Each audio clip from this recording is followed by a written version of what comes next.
نبی اکرم صلی اللہ علیہ وسلم کی اگر زندگی کو ہم دیکھیں، آج دنیا کے اندر جو عام اصول پایا جاتا ہے وہ اصول یہ کہ کم سے کم لاگت کے اندر زیادہ سے زیادہ منافع کیسا ہو.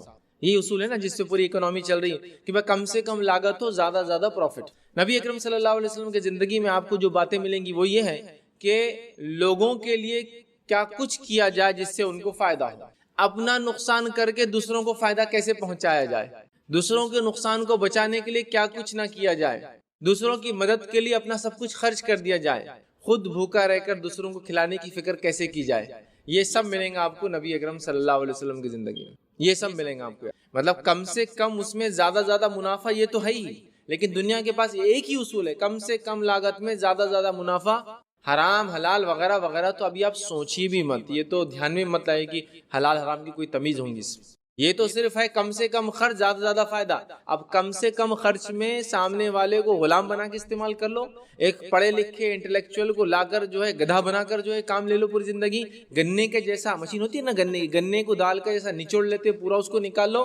وہ بیچارہ 10-20 سال آپ کے پاس کام کرنے کے بعد نہ اس کو پینشن ہے نہ کہیں کام کرنے کے لائق بچتا ہے. سب کر لو اور کم سے کم لاگت میں زیادہ زیادہ فائدہ دے دو.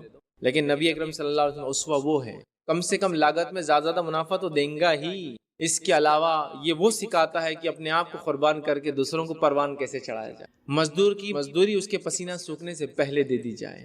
کسی کا استحصال مطلب اس کو مس یوز نہ کیا جائے، اس کے رائٹس کو ابیوز نہ کیا جائے، ان کے مجبوریوں کے فائدے نہ اٹھائے جائیں. اور بہت ساری اچھی اچھی باتیں یاد رکھیے، ہم کو سیکھنے کو ملیں گی، یاد رکھیے. لیکن وہ جو دنیا نے روش اختیار کی وہ اصول انشاءاللہ یہاں نہیں ملیں گے، جس میں ایک انسان کو مکمل طور سے، ایک سماج کو مکمل طور سے کارپوریٹ نچوڑ کے لے لیتا ہے اور اس کے بعد اس کے پاس کچھ نہیں بچتا. لیکن نبی اکرم صلی اللہ علیہ وسلم کے انکم اور ایکسپنس کے اصول ہم دیکھیں گے، نبی اکرم صلی اللہ علیہ وسلم کے معاشی اصول ہم دیکھیں گے، نبی اکرم صلی اللہ علیہ وسلم کے معاملات کے اگر اصول ہم دیکھیں گے تو یاد رکھیے اس کے بڑے فائدے ہیں. کیونکہ یہ ٹاپک میں کئی ٹاپک ایک ساتھ چلیں گے ہمارے، اور آج میں آپ کے سامنے کم و بیش 13 پوائنٹس 13 اصول رکھنے کی کوشش کروں گا جو نبی اکرم صلی اللہ علیہ وسلم زندگی سے مجھے ملے. اور بھی لوگ اسٹڈی کریں گے اور بھی تحقیقات کریں گے تو کئی نکات، کئی پوائنٹس اور بھی اس میں سے نکلیں گے جو لیکن میں نے بزنس کے لیے ضروری اصول ہے، بزنس ٹرانزیکشن کے لیے ضروری اصول ہے، انکم اور ایکسپنس کے لیے جو ضروری اصول ہیں ان اصولوں کو میں نے خاص طور سے رکھنے کی اس میں جو ہے کوشش کی. اور نبی اکرم صلی اللہ علیہ وسلم ایز اے معاشی اسوہ حسنہ، اکنامیکل رول ماڈل، مطلب اکنامی کیسی چلتی ہے اس کے لیے کیا اصول ہیں، اس میں ہم کیا نبی اکرم صلی اللہ علیہ وسلم رہنمائی پاتے ہیں وہ رکھنے کی آج کوشش کروں گا. آئیے سب سے پہلا اصول جو نبی اکرم صلی اللہ علیہ وسلم کی زندگی سے ہمیں ملتا ہے معاشی اسوہ حسنہ کے طور پر یا انکم اور ایکسپنس کے طور پر جو اصول ہمیں ملتا ہے، پہلا وہ یہ کہ آپ اپنی محنت سے کماتے تھے. آپ اپنی محنت سے کماتے تھے، حالانکہ نبی تھے. اللہ رب العزت چاہتا تو نبی اکرم صلی اللہ علیہ وسلم کے لیے دنیا کی تمام خزانے کھول دیتا. یہ بات میں اس سے پہلے ایک لیکچر میں رکھ چکا ہوں تمام تفصیلات کہ اللہ کے رسول صلی اللہ علیہ وسلم کے انکم سورسز کیا کیا تھے، اسے میں رکھ چکا. لیکن اس کے باوجود نبی اکرم صلی اللہ علیہ وسلم نے محنت اور مشقت کی زندگی کو پسند کیا. آپ کو یہ آپشن دیا گیا کہ آپ جو ہے ایک بادشاہ نبی بننا چاہتے ہیں یا عاجز بندہ بننا چاہتے ہیں، تو آپ نے عاجز بندہ بننے کو پسند کیا. حالانکہ بادشاہ نبی بھی آپ چاہتے تو بن سکتے. سمجھ رہے ہیں بات؟ تو آپ نے اپنی چوائس سے کیا. ایک مرتبہ ایک صحابی سے آپ فرماتے احد پہاڑ کے قریب کھڑے تھے اور فرماتے ہیں کہ اگر یہ احد پہاڑ بھی اگر میرے لیے سونا بنا دیا جائے تو میں اس کو اپنے پاس رکھنا 3 دن سے زیادہ پسند نہیں کروں گا، میں سب خرچ کر دوں گا. ہاں سوائے اس کے کہ اگر کچھ مجھ پہ قرض ہو تو میں وہ قرض کے لیے کچھ اٹھا کے رکھوں گا، ورنہ کچھ بھی نہیں اٹھاؤں گا. مطلب آپ کو اگر احد پہاڑ بھی دے دیا جائے سونے کا تو آپ اس کو بھی خرچ کر دیں گے، اپنے لیے اٹھا کے نہیں رکھیں گے. ہولڈ کر کے پیسے کو بولتے ہیں نا، جمع کر کے نہیں رکھیں گے. یا کنسنٹریشن آف منی، مطلب پیسہ صرف کچھ لوگوں کے ہاتھ میں ہو، آپ نے اس کو پسند نہیں کیا. تو پہلا اصول یاد رکھیے، اپنی محنت سے کماتے تھے. یہ بات بڑی اہم ہے. رسول اکرم صلی اللہ علیہ وسلم محنت کر کے رب العزت نے جو رزق دنیا میں پھیلا رکھا ہے اس رزق میں سے اپنے لیے رزق تلاش کرتے تھے. تو اب کوئی بھی آدمی بھونڈا انداز اختیار نہ کرے کہ میں دین کا کام کر رہا ہوں لہٰذا محنت مشقت میرے سے ہونے والی نہیں ہے. نبی اکرم صلی اللہ علیہ وسلم سے بڑھ کر کوئی انسان دنیا میں نہ آیا ہے نہ آئیں گا. آپ نبی تھے اور نبوت کی تمام ذمہ داریاں، بیوی بچوں کی تمام ذمہ داریاں، سماج کی تمام ذمہ داریاں، حاکم ہونے کے ناطے حکومت کی تمام ذمہ داریاں، بزنس مین ہونے کے ناطے بزنس کی تمام ذمہ داریاں، سب کچھ لے کر کما رہے تھے. ورنہ ہمارے پاس ہوتا ہے لوگ دین کے کام کے نام پر سب کچھ چھوڑ کر جو ہے لوگوں کے اوپر ڈیپینڈ ہو جاتے ہیں کہ ہاں میں دین کا کام کر رہا ہوں. نبی اکرم صلی اللہ علیہ وسلم تو کماتے ہی رہے کچھ نہ کچھ طریقے سے، اور اس میں سے بھی جو کچھ آتا خرچ کر دیا کرتے، حالانکہ آتا اتنا ہی جتنا ضرورت کا ہوتا، بہت زیادہ ضرورت سے نہیں آتا، لیکن جو کچھ آتا خود بھی خرچ کرتے۔ آپ کی بیویوں نے وہی اسلوب اپنایا تھا، جو کچھ سالانہ آتا اس میں سے وہ بھی خرچ کر دیتی تھی، ٹھیک ہے، اور جمع کرنا وغیرہ تو یہ بھول ہی جائیے آپ، ٹھیک ہے۔ تو بہرحال نبی اکرم صلی اللہ علیہ وسلم نے محنت کشی کی یاد رکھیے اور خوب محنت کی، اور میں نے ایک لیکچر میں یہ تفصیلات رکھی تھی کہ نبی اکرم صلی اللہ علیہ وسلم انکم کے سورسز کیا کیا تھے، اس میں تمام تر چیزیں ہم نے آپ کی پیدائش کے پہلے سے آپ کے والد سے لے کر تو آپ کی وفات تک تمام چیزیں بہرحال اس میں دیکھی۔ اب آئیے، نبی اکرم صلی اللہ علیہ وسلم اپنی محنت سے کماتے، خود بھی کھاتے اور دوسروں کو بھی کھلاتے ہیں، یہ بات بھی یاد ہے، ورنہ پتا چلا محنت سے تو ہم کما رہے اپنے، لیکن صرف یہ سوچ رہے کہ یہ کمائی ہماری ہے۔ رسول اللہ صلی اللہ علیہ وسلم کا اصول یہ نہیں تھا، خود کماتے محنت سے، خود بھی کھاتے، دوسروں کو بھی کھلاتے، دوسروں سے مراد اپنے بیوی بچوں سے ہٹ کر بھی آپ دیتے۔ آپ نے تو یہ بھی پسند نہیں کیا کہ آپ کچھ کھا رہے ہو اور کوئی مانگنے والا آ جائے اور اس کو آپ یوں ہی لوٹا دیں، وہ جتنا تھا اس میں سے کچھ نہ کچھ دیتے، تو جو کچھ تھا اس میں سے بھی دینا پسند کیا۔ تو پہلا اصول، محنت کر کے کماتے، جو کچھ کماتے ہیں اس میں سے بھی جو ہے لوگوں کو دینا جو ہے پسند کرتے ہیں۔ اور سرمایہ دارانہ نظام، پیسوں کو جمع کرنے والا نظام، پیسوں کو کچھ خاص لوگ اپنے پاس جمع کرے، ہورڈنگ آف منی جس کو کہتے ہیں، یا جس کو کہیں گے پیسوں کو جمع کر لینا، اپنے لیے سب کچھ بھر لینا، آج دنیا کا نظام تو یہی ہے، ٹھیک ہے۔ اور کیا ہے کہ اگر محنت کما کے بھی کھاتے ہیں، پہلے تو محنت سوال نہیں، حرام جگہ حلال حرام کی تمیز کے بغیر کماتے ہیں، اگر محنت کر کے کماتے بھی ہے تو یہ سوچ بن جاتی ہے جو کچھ کمائے صرف ہمارا ہے، چونکہ ہم نے محنت کی ہے۔ یاد رکھیے، جو کچھ آپ کماتے ہیں اللہ رب العزت نے مالداروں کے مال میں غریبوں کا حق بائی ڈیفالٹ رکھا ہے، مالداروں کے مال میں غریبوں کا حق بائی ڈیفالٹ رکھا ہے، سمجھ رہے؟ مطلب یہ بالکل ہے ہی اپنی جگہ۔ تو پہلا اصول یاد رکھیے نبی اکرم صلی اللہ علیہ وسلم کا، آپ محنت کر کے کماتے ہیں اور کمانے کی پوری تفصیلات میں نے رکھی ہے، چاہے آپ کے چچا کے ساتھ بزنس کرنے کا معاملہ ہو، یا اس کے بعد مائی ختیجہ کے قافلوں کے ساتھ تجارت کرنے کا معاملہ ہو مضاربت پہ، یا پھر اجرت کے اوپر اجارہ کے بیسس پر، یا اس کے بعد نبی اکرم صلی اللہ علیہ وسلم کی تجارت کا ایک لمبا سفر مکے سے مدینہ ہجرت کرنے تک ہو، یا پھر مدینہ جانے کے بعد آپ کا کسی صحابی کے پاس رہنا ہو، اس کے بعد اپنی خود کی کچھ بکریاں اور اونٹ خریدنے کا معاملہ ہو، پھر وہ بکری اور اونٹ کے ذریعے آپ کو اللہ رب العزت دودھ اور وغیرہ وغیرہ دیا اور وہ بڑھتی گئی، اس میں اللہ نے برکت دی، یا اس کے علاوہ تحفے تحائف کی شکل میں لوگ آپ کو بھیجتے ہیں، آپ لوگوں کو بھیجتے ہیں، یہ تمام آپ کی انکم اور ایکسپنس کی سورس ہے۔ حتیٰ کہ نبی اکرم صلی اللہ علیہ وسلم نے انتقال کیا تو یاد رکھیے، ماں عائشہ فرماتی ہے نبی اکرم صلی اللہ علیہ وسلم نے کبھی زندگی میں جو بھی پیٹ بھر کر نہیں کھا پائے تھے، صرف روٹی کھائی تھی جو کی، اور وہ بھی پیٹ بھر کے نہیں کھائے تھے، اس حالت میں آپ نے انتقال کیا۔ مطلب جب چھوڑ کر گئے تو سوائے کچھ چیزوں کے جو کہ اسٹیٹ پراپرٹی بن گئی، مطلب امت کا حصہ بن گئی، غریب اور مسکینوں میں تقسیم کر دی گئی، اس کے علاوہ کچھ بھی نہیں۔ تو محنت سے کمایا، خود بھی کھایا، دوسروں کو بھی کھلایا۔ ہمارے پاس محنت کرتے ہوئے نوجوانوں کو آج کل بڑی شرم آتی ہے، چونکہ وہ محنت کرنا بھی چاہتے ہو تو ایک پرٹیکولر فیلڈ میں کرنا چاہتے ہیں، محنت کرنا بھی چاہتے ہو تو اپنے طریقے سے کرنا چاہتے ہیں، محنت کرنا بھی چاہتے ہو تو ویسے کرنا چاہتے ہیں جیسے وہ چاہتے ہیں کہ محنت ہو، سمجھ رہے آپ؟ مطلب وہ محنت نہیں جو شریعت کہتی ہے، مطلب اس میں یہ پڑھا ہوا ہوں تو میں یہ محنت کیسے کروں، میں وہ پڑھا ہوا ہوں تو میں یہ کام کیسے کر سکتا ہوں۔ یاد رکھو، حلال حرام کی تمیز رکھو اور پھر محنت کرو۔ کام کوئی چھوٹا اور بڑا نہیں ہوتا ہے جب تک کہ وہ حلال چیز دیتا ہے۔ صحابہ کی زندگیاں ہیں، چھوٹے سے شروع ہوئے اور اللہ نے جو ہے کہاں تک لے کے چلے، کہاں تک لے کے، بہرحال تفصیلات کا موقع نہیں۔ آئیے نبی اکرم صلی اللہ علیہ وسلم کے بزنس کا، انکم کا دوسرا اصول، بزنس ٹرانزیکشن کا دوسرا اصول، اکنامی کا دوسرا اصول وہ یہ تھا کہ آپ حلال و حرام کی بڑی تمیز رکھتے تھے۔ ورنہ ہم لوگ محنت تو کرتے ہیں، رانگ ڈائریکشن میں محنت کرتے چلے ہیں، رانگ ڈائریکشن میں محنت کرتے چلے، کما تو رہے ہیں، رانگ ڈائریکشن میں محنت کر کے کما رہے ہیں، مطلب حلال اور حرام کی تمیز کے بغیر کما رہے ہیں۔ کمائیے، خوب کمائیے، بہت کمائیے، زیادہ زیادہ کمائیے، کھائیے، اپنے اوپر لگائیے، بیوی بچوں پہ لگائیے، اللہ کے راہ میں خرچ کیجیے، لیکن کنڈیشن نمبر 1 ہے حلال ہونا۔ سمجھ رہے ہیں؟ اسلام میں کوئی بھی چیز کا حلال ہونا، آپ جو کھاتے ہو حلال ہو، آپ جو کماتے حلال ہو، جو پہنتے حلال ہو، جو پیتے ہو حلال ہو، ہے نا؟ اور حرام چیزوں کو اسلام نے منع کیا۔ لیکن ہم میں سے بہت سارے لوگ یہ کہتے بھائی آج کا دور یہ حلال حرام سوچنے کا نہیں ہے، اتنا حلال و حرام سوچنا ہے تو مدرسے میں جا کے پڑھو، حافظ یا عالم بنو، بزنس تمہارے کام کی چیز نہیں ہے۔ تو کیا نعوذ باللہ ہم یہ کہنے لگے ہیں یا یہ سمجھنے لگے ہیں یا ایسی ہماری سوچ بن گئی ہے کہ نبی اکرم صلی اللہ علیہ وسلم نے امت مسلمہ کو انکم کے معاملے میں ایک ایسی راہ پر یا ایسی جگہ لا کر چھوڑ دیا جہاں ہم کو کوئی راستہ نہیں بتایا گیا۔ کیسا کرنا ہے ہمیں بتایا گیا. آپ حلال اصولوں کو اپنائیے تو صحیح. ہم نے خود ہی سوچ لیا کہ حلال کریں گے تو تجارت چلنے والی نہیں. ہم نے خود ہی سوچ لیا حلال کام کریں گے تو کام آگے بڑھنے والا نہیں. یہ ہماری سوچ ہے، یاد رکھیے. اس سوچ کو ہمیں بدلنا ہے، یاد رکھیے. تو حلال و حرام کی تمیز نبی اکرم صلی اللہ علیہ وسلم نے، یاد رکھیے، ہمیں جو ہے سکھائی، یاد رکھیے. اور یہ تمیز آپ نے خود کی اور خود بھی حلال کمایا، حلال کھایا، اپنے گھر والوں کو بھی حلال کمانے کی ترغیب دی اور انہیں بھی حلال ہی کھلایا، یاد رکھیے. ٹھیک ہے.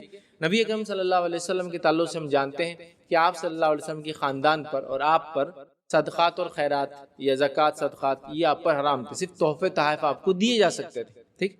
تو نبی اکرم صلی اللہ علیہ وسلم نے کبھی جو ہے ایسی چیز کو نہیں کھایا جو صدقات کی ہو، اور احتیاط اس حد تک کی کہ ایک مرتبہ آپ سڑک سے جا رہے تھے، ایک کھجور پڑا ہوا ملا، آپ نے اس کھجور کو اٹھایا اور کیا کہا؟ اگر مجھے ڈر نہ ہوتا کہ یہ کھجور صدقے کا ہے تو میں اسے صاف کر کے کھا لیتا، لیکن ڈر ہے صدقے کا ہوں گا، اور محمد صلی اللہ علیہ وسلم اور آل محمد پہ صدقہ حرام ہے. اور ایک روایت فرمایا یہ لوگوں کا میل ہوتا ہے، اس لیے محمد صلی اللہ علیہ وسلم اور آل محمد پر حرام ہے. سمجھ گیا بات؟ تو آپ نے اتنی احتیاط کی حلال حرام کے معاملے میں کہ کھجور اٹھایا، کہا کہ اگر مجھے ڈر نہ ہوتا اس صدقے کا ہو تو میں کھا لیتا، لیکن چونکہ اللہ کے رسول پہ حرام ہے صدقہ خیرات اور زکوٰۃ، لہٰذا آپ نے دوسروں کو دے دیا، خود نہیں کھایا. کتنی احتیاط! مطلب کسی مشکوک چیز کو جس میں شک تھا اس کو حرام جیسے ٹریٹ کیا آپ نے کہ بس شک ہے زکوٰۃ صدقات کا ہوں گا، اور محمد صلی اللہ علیہ وسلم علیہ محمد پہ تو حرام ہے، لہٰذا آپ نے اس کو احتیاط کی اور اس کو نہیں کھایا، یاد رکھیے. ٹھیک ہے. یہ متفقہ علیہ روایت ہے. آئیے آگے بڑھتے ہیں. اسی طرح ہم دیکھتے ہیں حلال حرام کی اتنی تمیز آپ نے سکھائی اپنے گھر والوں کو کہ یہ بھی ایک متفقہ علیہ صحیح بخاری اور صحیح مسلم کی روایت ہے. اور انس بن مالک رضی اللہ عنہ اس کے راوی فرماتے ہیں کہ اللہ کے رسول صلی اللہ علیہ وسلم کو ایک بار راستے میں کھجور پڑی ملی. آپ نے فرمایا اگر مجھے ڈر نہ ہوتا اس صدقے کا ہو تو میں اس کو ضرور کھا لیتا. ٹھیک ہے. اسی طرح ایک دوسری روایت میں نبی اکرم صلی اللہ علیہ وسلم فرمایا اور کہا کہ حضرت حسن جو ہے رضی اللہ عنہ یہ نبی اکرم صلی اللہ علیہ وسلم کے ساتھ تھے، اور کسی نے کھجور لا کے دی صدقے کی، انہوں نے اٹھا کے منہ میں ڈال لی.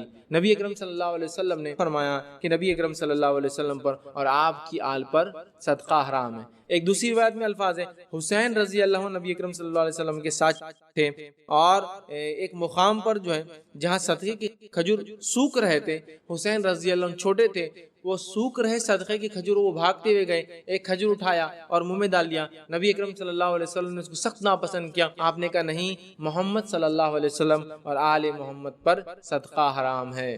تو آپ دیکھ رہے ہیں خود بھی حرام سے بچیں اور اپنے اہل و عیال کو بھی حرام سے نبی اکرم صلی اللہ علیہ وسلم نے، یاد رکھیے، بچایا. یہاں تک کہ شبہ والی چیز کو بھی آپ نے نہیں کھایا. تو ہم لوگ بھی بزنس میں، فائنینشیل ٹرانزیکشنز میں بہت بہت بہت احتیاط کریں. کبھی یہ نہ ہو کہ بس جو خلط ملط والا سسٹم ہم نے کر دیا کہ بس جو چل رہا ہے چلنے دو. حلال حرام کی تمیز کے بغیر آج آپ اندازہ لگائیے. نبی اکرم صلی اللہ علیہ وسلم فرماتے ہیں جس گوشت کی پرورش حرام پر ہوتی ہے آگ اس کے لیے سب سے بہترین ٹھکانہ ہے. جس گوشت کی پرورش حرام پر ہوتی ہے آگ اس کے لیے سب سے بہترین ٹھکانہ ہے. اور اس کے باوجود، ان تمام چیزوں کو سننے کے باوجود، آج حلال حرام کی ہم نے کوئی تمیز نہیں چھوڑی. آپ دیکھیں کن کن طریقوں سے ہم کما رہے ہیں. کبھی نہیں سوچ رہے کہ سود کا کیا معاملہ ہے، کبھی نہیں سوچ رہے دھوکے کا کیا معاملہ ہے، چونکہ دھوکے سے کمائے گئی چیز حرام ہو جاتی ہے. سمجھ رہے؟ اور ہم کماتے چلے جا رہے ہیں، اسی سے بچوں کی پرورش کر رہے ہیں. یہ بہت سنگین جرم ہے، یاد رکھیں. آئیے نبی اکرم صلی اللہ علیہ وسلم کے انکم اور ایکسپینس کا جو تیسرا اصول تھا، وہ اصول یہ تھا کہ آپ سخاوت اور فیاضی کرتے. اب ہم بات کریں انکم کی، اور پوائنٹ آ رہا ہے خرچ کرنے کا. مطلب آپ کے انکم کے اندر خرچ کرنا بھی شامل تھا، کیونکہ اللہ رب العزت کی ذات جب انسان اس کی راہ میں خرچ کرتا ہے اس کو اور بڑا کر دیتا. اس لیے میں نے انکم اور ایکسپینس دونوں بول دیا. یا اکنامی بول لیجیے. آپ کا ماڈل کیا تھا اس معاملے میں کہ آپ کے کمانے میں برکت میں، کمانے میں اضافے میں، بزنس کرنے میں، اکنامی کے اندر یہ چیز شامل تھی کہ آپ بہت خرچ کرتے تھے. اب یہ چیپٹر تو انکم کے سورس میں کوئی کاؤنٹ ہی نہیں کرتا کہ ایکسپینس ہونا چاہیے، خرچ ہونا چاہیے. کوئی بھی کہیں گا یہ کون سی بات ہوئی، آپ بول رہے اللہ کے رسول کی انکم تو یہ ایکسپینس کی بات ہو رہی ہے. ہاں، ایکسپینس بھی انکم کا ایک پارٹ ہے، چونکہ اسلام یہ کہتا ہے کہ جب انسان خرچ کرتا ہے تو ابن آدم پر اللہ تعالیٰ لوٹا کر دیتا ہے اس کو، ہے نا. حدیث قدسی ہے کہ اللہ رب العزت فرماتا ہے یا ابن آدم، اے آدم کی اولاد، کہ تم اللہ کی راہ میں خرچ کرو، میں تم پر خرچ کروں. تو اللہ رب العزت خرچ کرتا ہے اس پر جو اس کی راہ میں خرچ کرتا ہے. لہٰذا اس لیے میں نے اس نقطے کو یہاں لایا. نبی اکرم صلی اللہ علیہ وسلم جو ہے آپ کی سخاوت اور فیاضی، جس کو بولتے ہیں نا سخاوت، سقی خرچ کرنا، اور فیاضی بالکل بغیر ڈرے کے خرچ کرنا.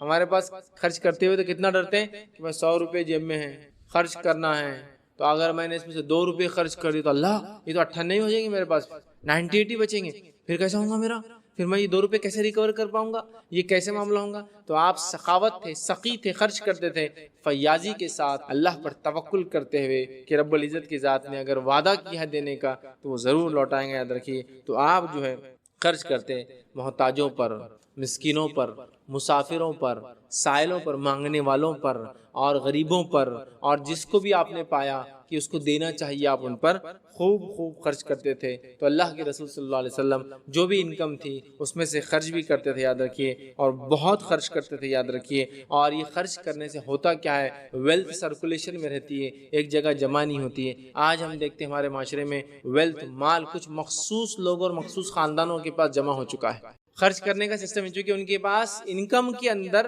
ایکسپینس میں خرچ کرنا، اللہ کی راہ میں دینا، یہ کبھی بھی پارٹ آف انکم ہی نہیں ہے. اسلامک اکنامی میں، نبی اکرم صلی اللہ علیہ وسلم کی رول ماڈل میں یہ ضروری ہے. کوئی آدمی بزنس کرتا ہے تو وہ خرچ بھی کرے ساتھ، یہ اس کا پارٹ ہے خرچ کرنا. حالانکہ حساب کے حساب سے کیلکولیٹر بولتا ہے خرچ کرنے سے مائنس ہو رہا ہے پیسہ، لیکن برکت کے اعتبار سے پیسہ پلس میں جاتا ہے. ٹھیک ہے، اس پوائنٹ کو ہم کو ضرور یاد رکھنا ہے. اور نبی اکرم صلی اللہ علیہ وسلم بہت خرچ کرتے ہیں. آئیے واقعہ ہم سنتے ہیں. نبی اکرم صلی اللہ علیہ وسلم غار ہرا میں ہیں، اور اس کے بعد جو ہے آپ پر وحی آتی ہے، آپ گھبرا جاتے ہیں، آپ پریشان ہوتے ہیں، لوٹ کر گھر آتے ہیں. جب گھر آتے ہیں اپنی بیوی سے کہتے ہیں شاید میں ضائع ہو جاؤں گا، شاید میں ہلاک ہو جاؤں گا. تب آپ کی بیوی کیا کہتی ہے، خدیجہ الکبریٰ، وہ فرماتی اور کہتی ہے ہرگز نہیں، اللہ کی قسم، اللہ آپ کو بھلا ضائع کیوں کریں گا، آپ تو کمزوروں اور بے کسوں کا سہارا بنتے ہیں، جن کا کوئی کمانے والا نہیں ان کو آپ کما کر کھلاتے ہیں، اور آپ جو ہے بوجھ اٹھانے والوں کا، یا وہ لوگ جو بوجھ نہیں اٹھا سکتے ان کا بوجھ اٹھاتے ہیں، اللہ تعالیٰ آپ کو ضائع نہیں کریں گا. تو نبی اکرم صلی اللہ علیہ وسلم نبی بننے سے پہلے بھی لوگوں کی مدد کرتے، مسکینوں کی مدد کرتے، فقیروں کی مدد کرتے، اور لوگوں کے بوجھ اٹھاتے، یاد رکھیے، اور ان کے کھانے پلانے کا انتظام کرتے. بہت کچھ تھا. تو خدیجہ الکبریٰ رضی اللہ عنہا کا یہ جو گواہی ہے، اللہ کے رسول کا جو ڈر تھا کہیں میں ضائع نہ ہو جاؤں، یہ بتاتی ہے کہ نبی اکرم صلی اللہ علیہ وسلم کی زندگی ایسی تھی کہ آپ خوب خرچ کرتے. شروعاتی زندگی سے یاد رکھیے یہی آپ کا حال تھا. آئیے ایک روایت سنیے. عبداللہ بن عباس رضی اللہ عنہ فرماتے اور کہتے ہیں کہ نبی اکرم صلی اللہ علیہ وسلم تمام انسانوں سے زیادہ سخی تھے، اور رمضان المبارک کے مہینے میں اور زیادہ سخاوت فرماتے تھے. مطلب اللہ کے رسول انسانوں میں سب سے زیادہ خرچ کرنے والے تھے، رمضان میں اور زیادہ خرچ کرتے تھے. خرچ کا یہ حال تھا، عاجزی کا یہ حال تھا، کبھی احسان نہیں جتاتے تھے، کوئی مانگنے والے کو کبھی زندگی میں نہ نہیں کہا. اندازہ لگائی کتنا خرچ کرتے، احسان نہیں جتاتے. اچھا، سوال کرنے والے کو نہیں لوٹاتے. تو لوگ اس کو تھوڑا سا آج کے زمانے میں اور کانٹیکسٹ میں سمجھ لے. نبی اکرم صلی اللہ علیہ وسلم کے زمانے میں لوگ بیجا سوال نہیں کرتے تھے، تو اس لیے ہر سوال کرنے والے کو عطا کیا جاتا تھا.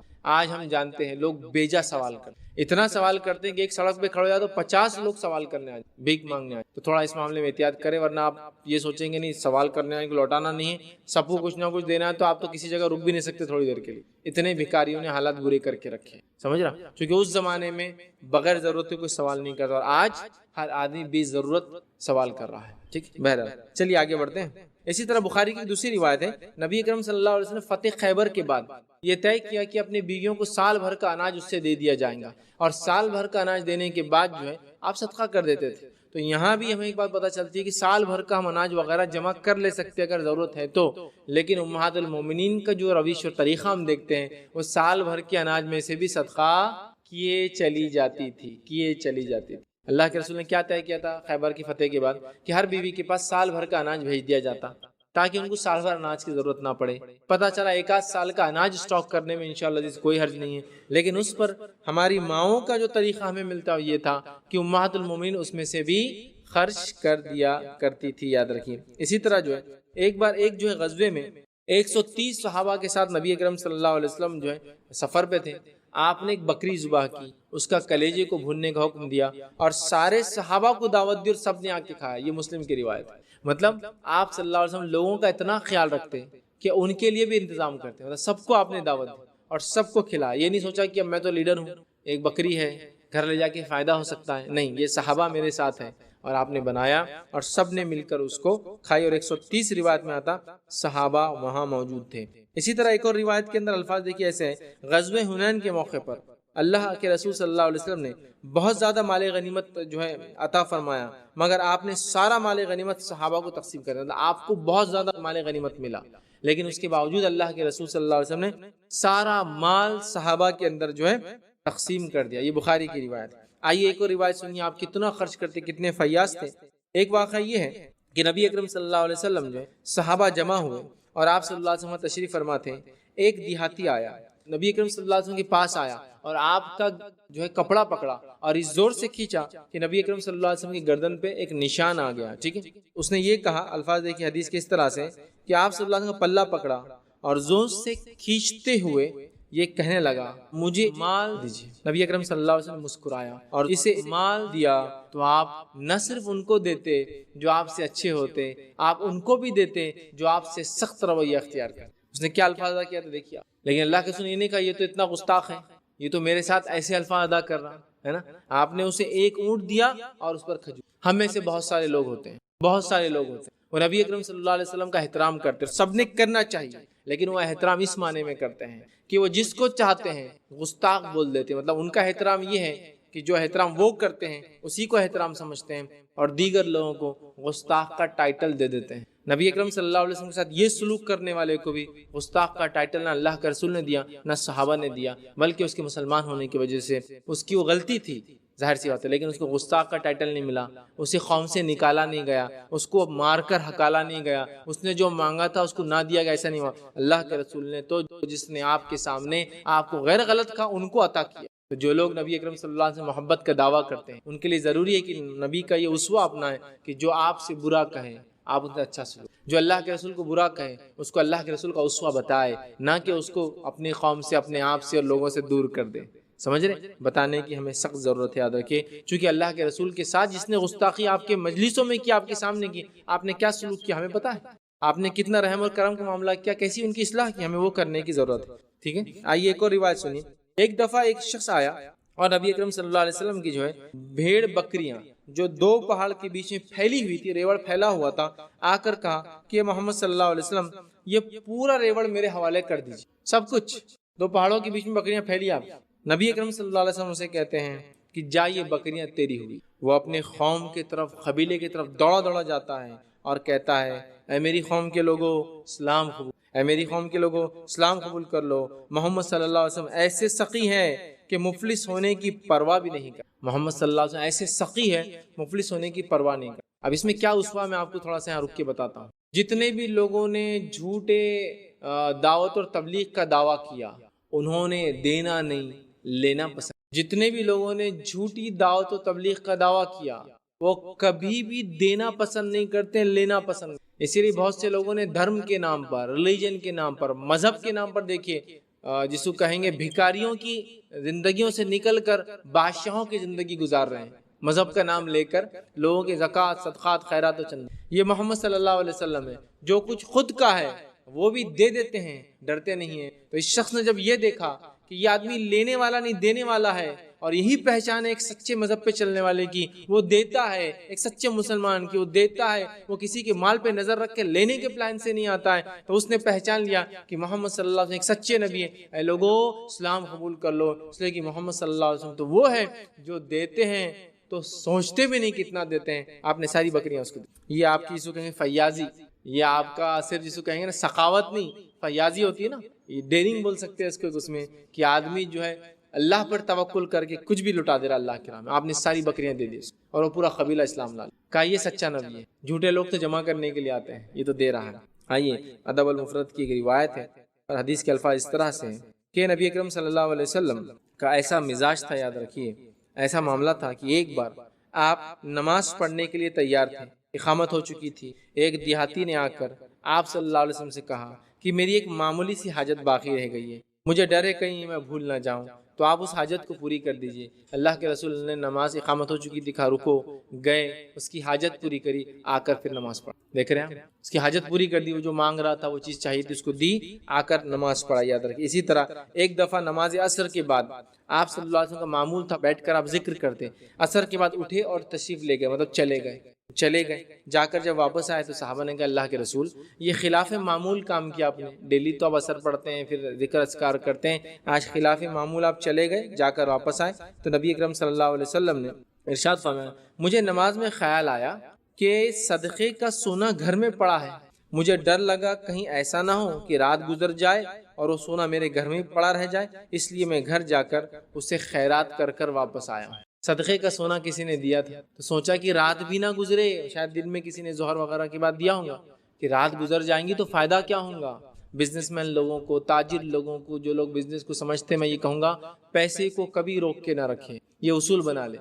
کسی سے کچھ لیا ہے اور پیسہ ہے تو فوراً لوٹا دیں، نہیں 3 مہینے کی سائٹ ہے، 3 مہینے کی سائٹ ہے لیکن کیوں روکتے ہو؟ جو پیسہ تمہارے کام میں بھی نہیں آتا کم از کم اس کے کام تو آئے گا۔ یہاں اللہ کے رسول صدقے کو رکھنا پسند نہیں کرتے، ایک دن یوز لیس، ایک دن صدقہ رہیں گا، اس سے بیٹر ہے یہ صدقہ نکلے، مستحق کو جائے، مستحق لے، اس کو مارکیٹ میں خرچ کرے، اکنامیکل ڈیولپمنٹ کا یہ سبب بنتا ہے۔